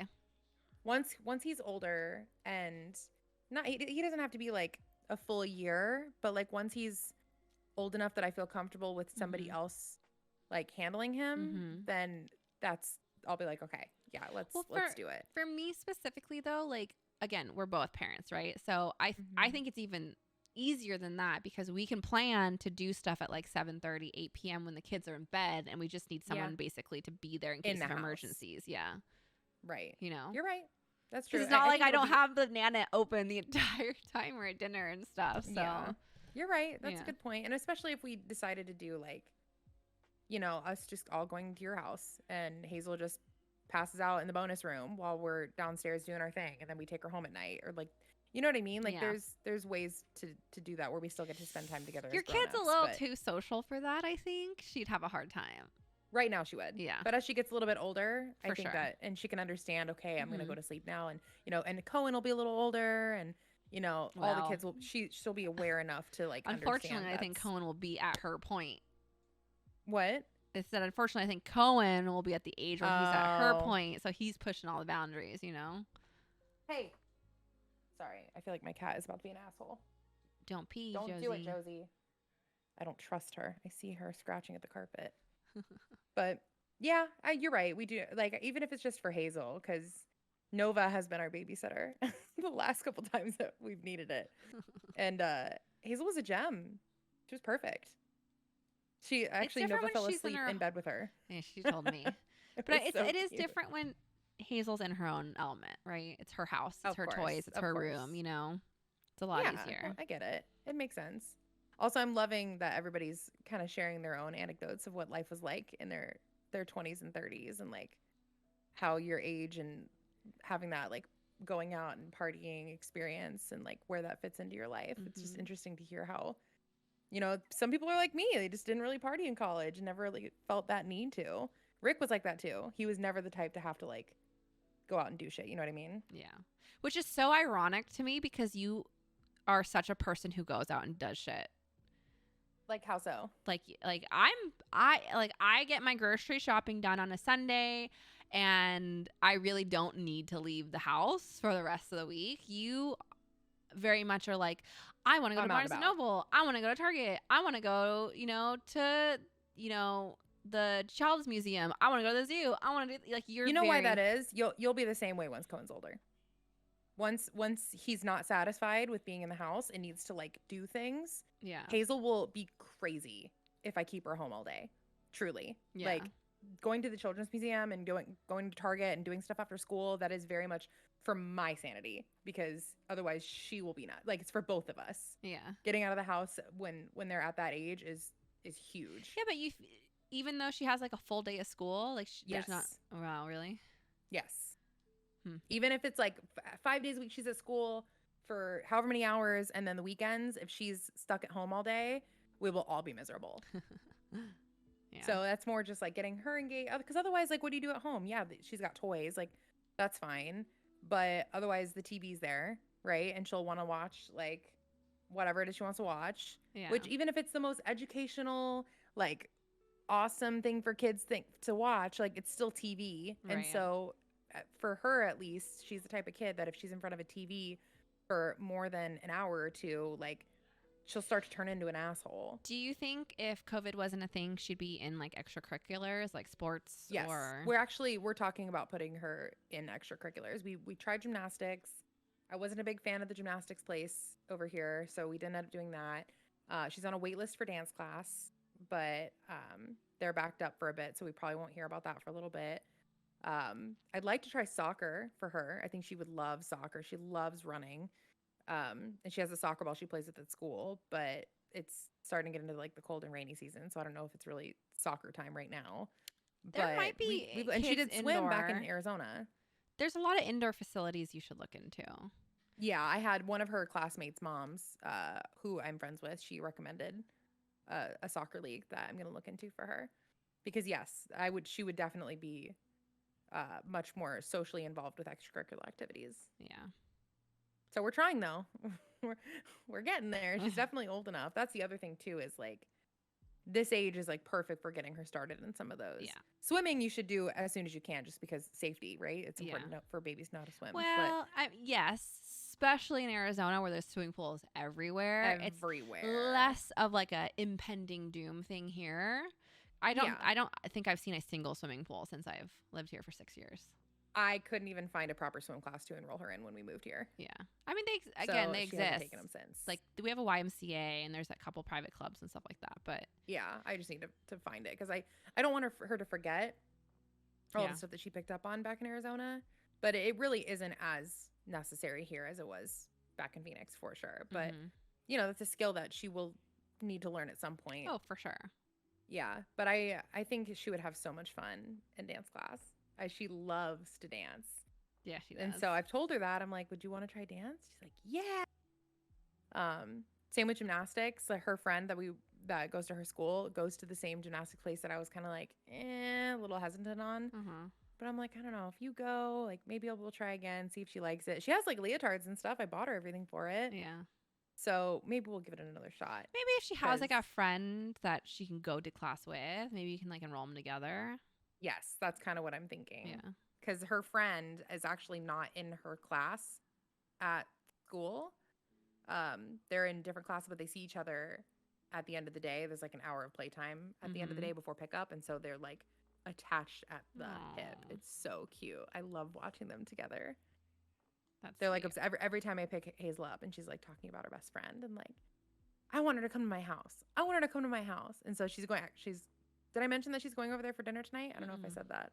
Yeah. So her friend's mom texted me yesterday, and I guess in the car ride home, she was like, I want Hazel to come over for dinner because I miss her. So she texted me and was like, does Hazel want to come over for dinner tomorrow? I'm like, Hazel, you want to go over? Is that her first, like? Yep. I know. I'm like, I don't even know what to say. Like, yes, obviously. So we've been talking about it all morning. She's like, I'm going to Jocelyn's house tonight. I'm Oh like, my yeah, god. babe, you are. Wait, I'm It's like so excited. That's so cute. it's like a thing. It's like her first. We've had play dates, Yeah. just like with the parents involved, but like So dropping you're my kid literally off with a dropping her friend. off. Yeah, it's only for a couple hours, obviously. Yeah. But I think I had we'll my see. first sleepover when I was not until I was like 4 or 5. So. Oh yeah, sleepovers that's going to be a whole separate hurdle to jump. But the fact that I do know her parents and they're like, we're comfortable with them. They're cool with us, that kind of thing.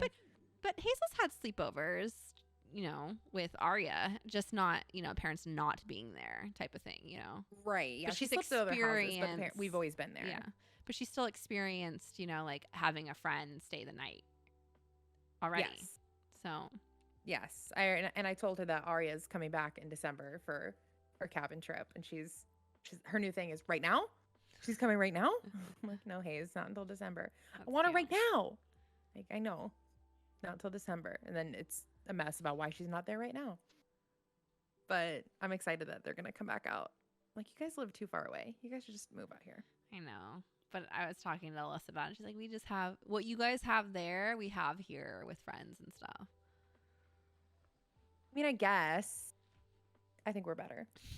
Of course we are. Yeah, Alyssa's been doing. I think I told you about how she's like doing work on Rick's LinkedIn. Mm-hmm. So we'll see where that lands us. That's but really. I'm like, you're just a great human. Well, the fact that she came over for like literally 48 hours and painted Hazel's room for you, like she's good above people. and beyond, dude. I love her so much. Actually, I sent her flowers, but I don't know if she got them yet. I haven't heard from her because she's been having like. That's the other thing too. So her daughter Aria, chat, is 1 month younger than my daughter Hazel, and Alyssa's been telling me how Aria has a bully in class. No.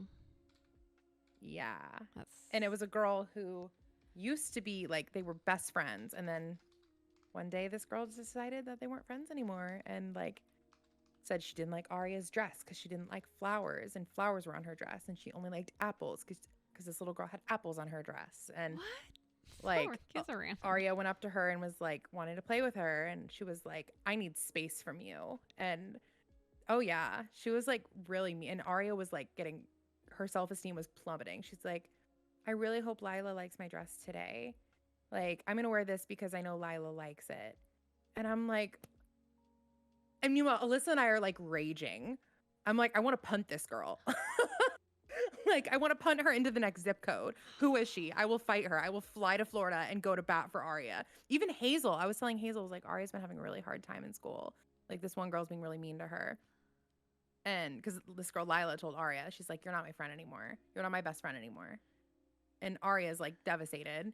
And Hazel goes, I'm going to tell her that she's not my friend anymore.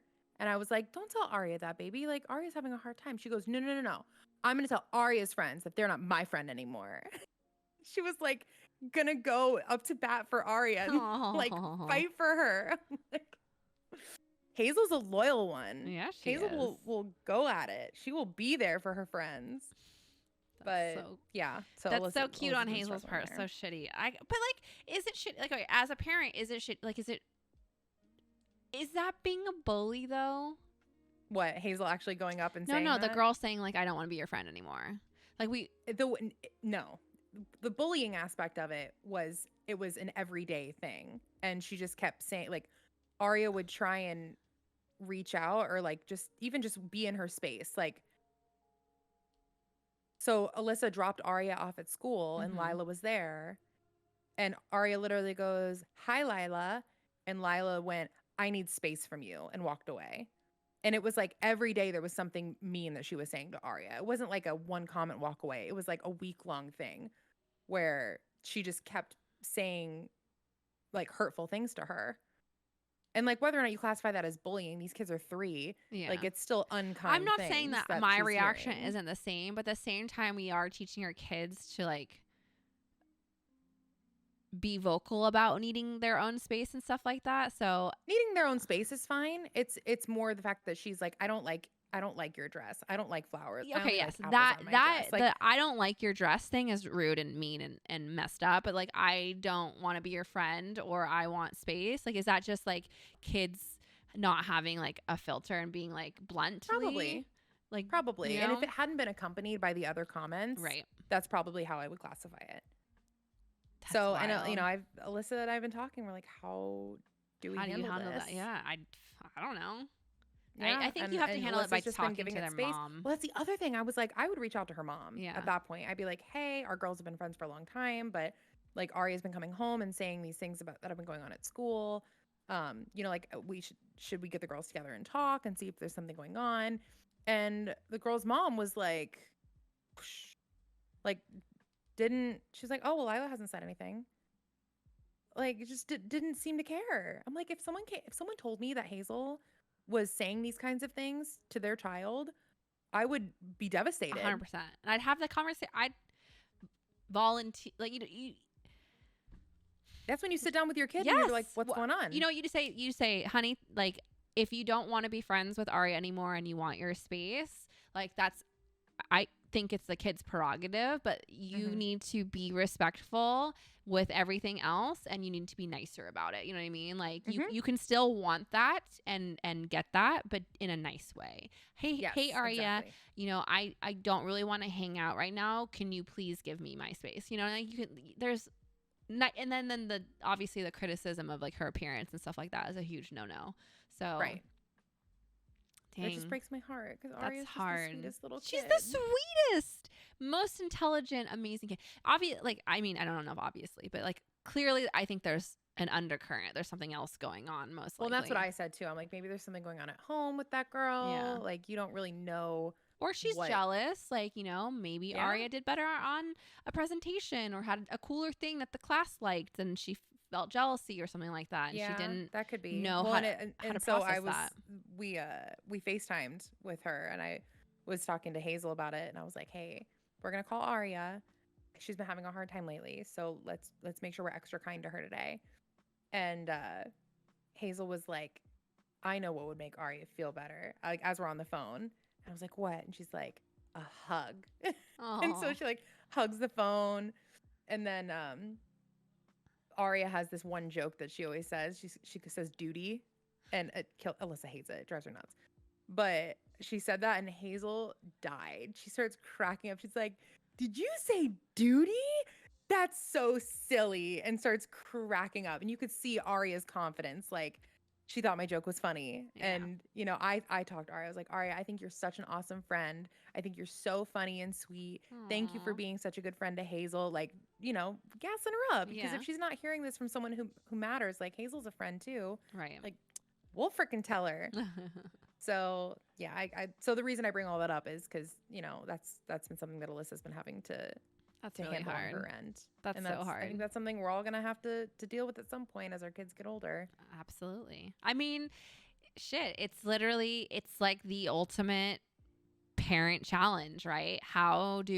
There are always going to be mean people in this world. There are always going to be people that say inappropriate things or rude things or mean things to my child. How do I teach my child? Like, where do I navigate my kid from there, Right.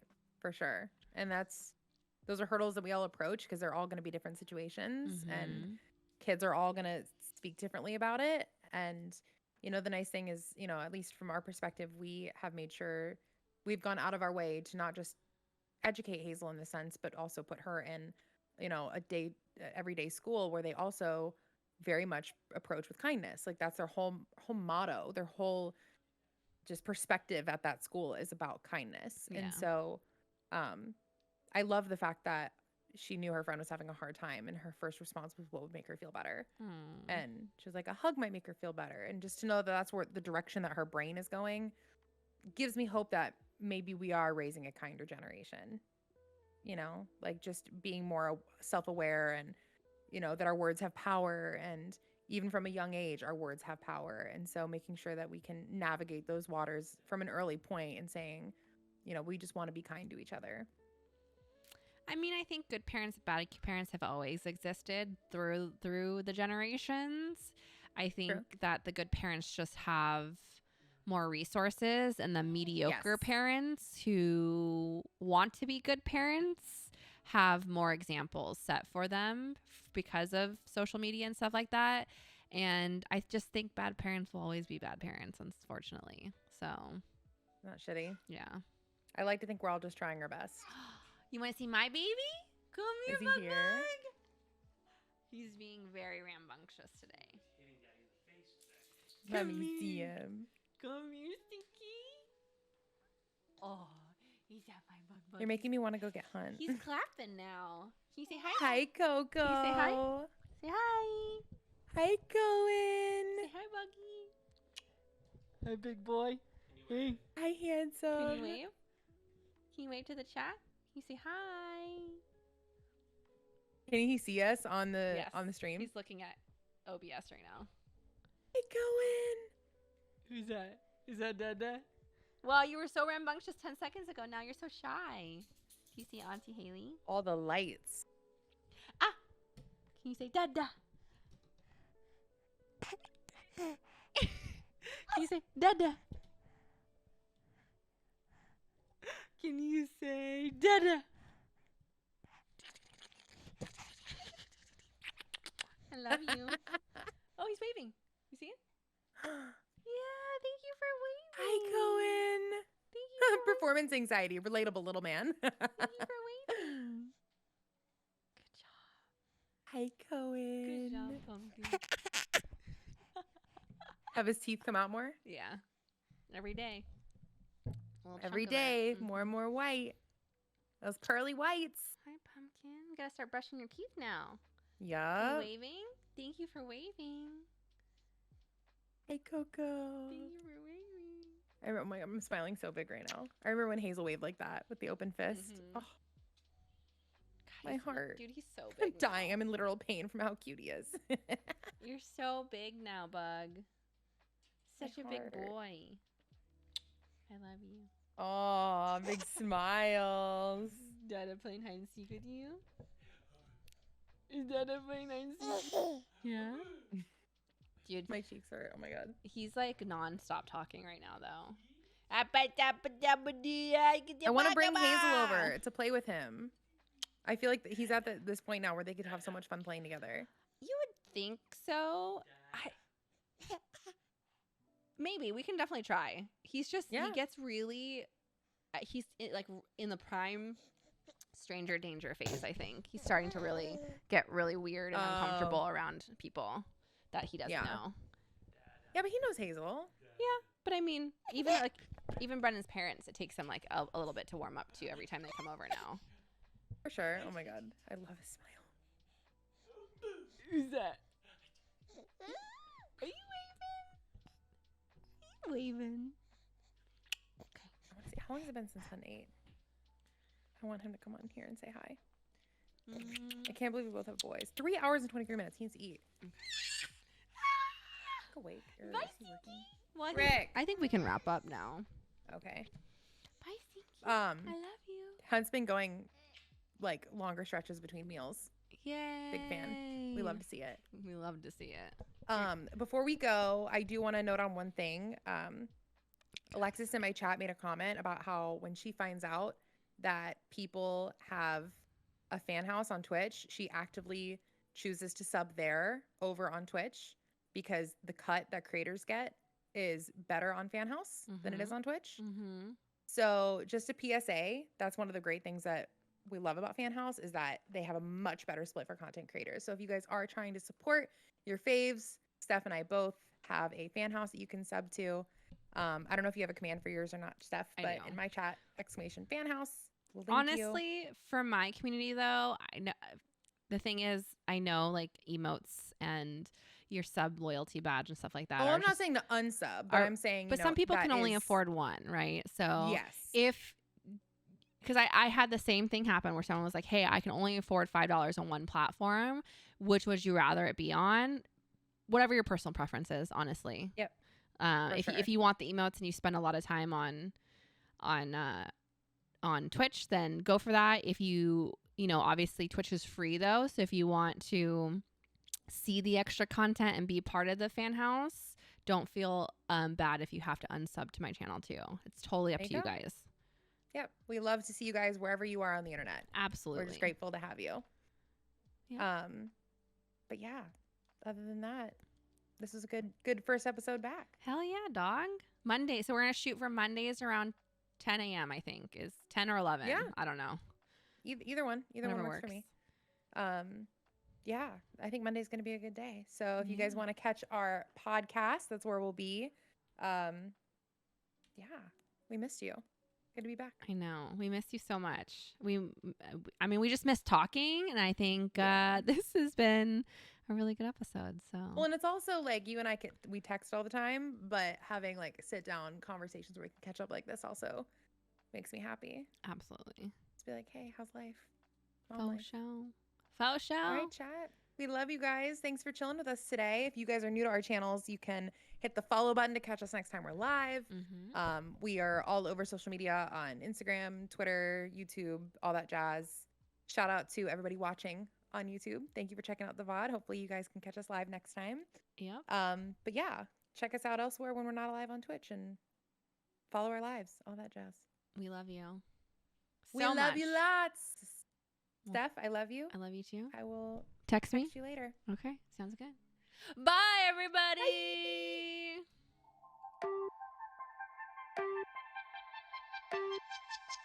Bye.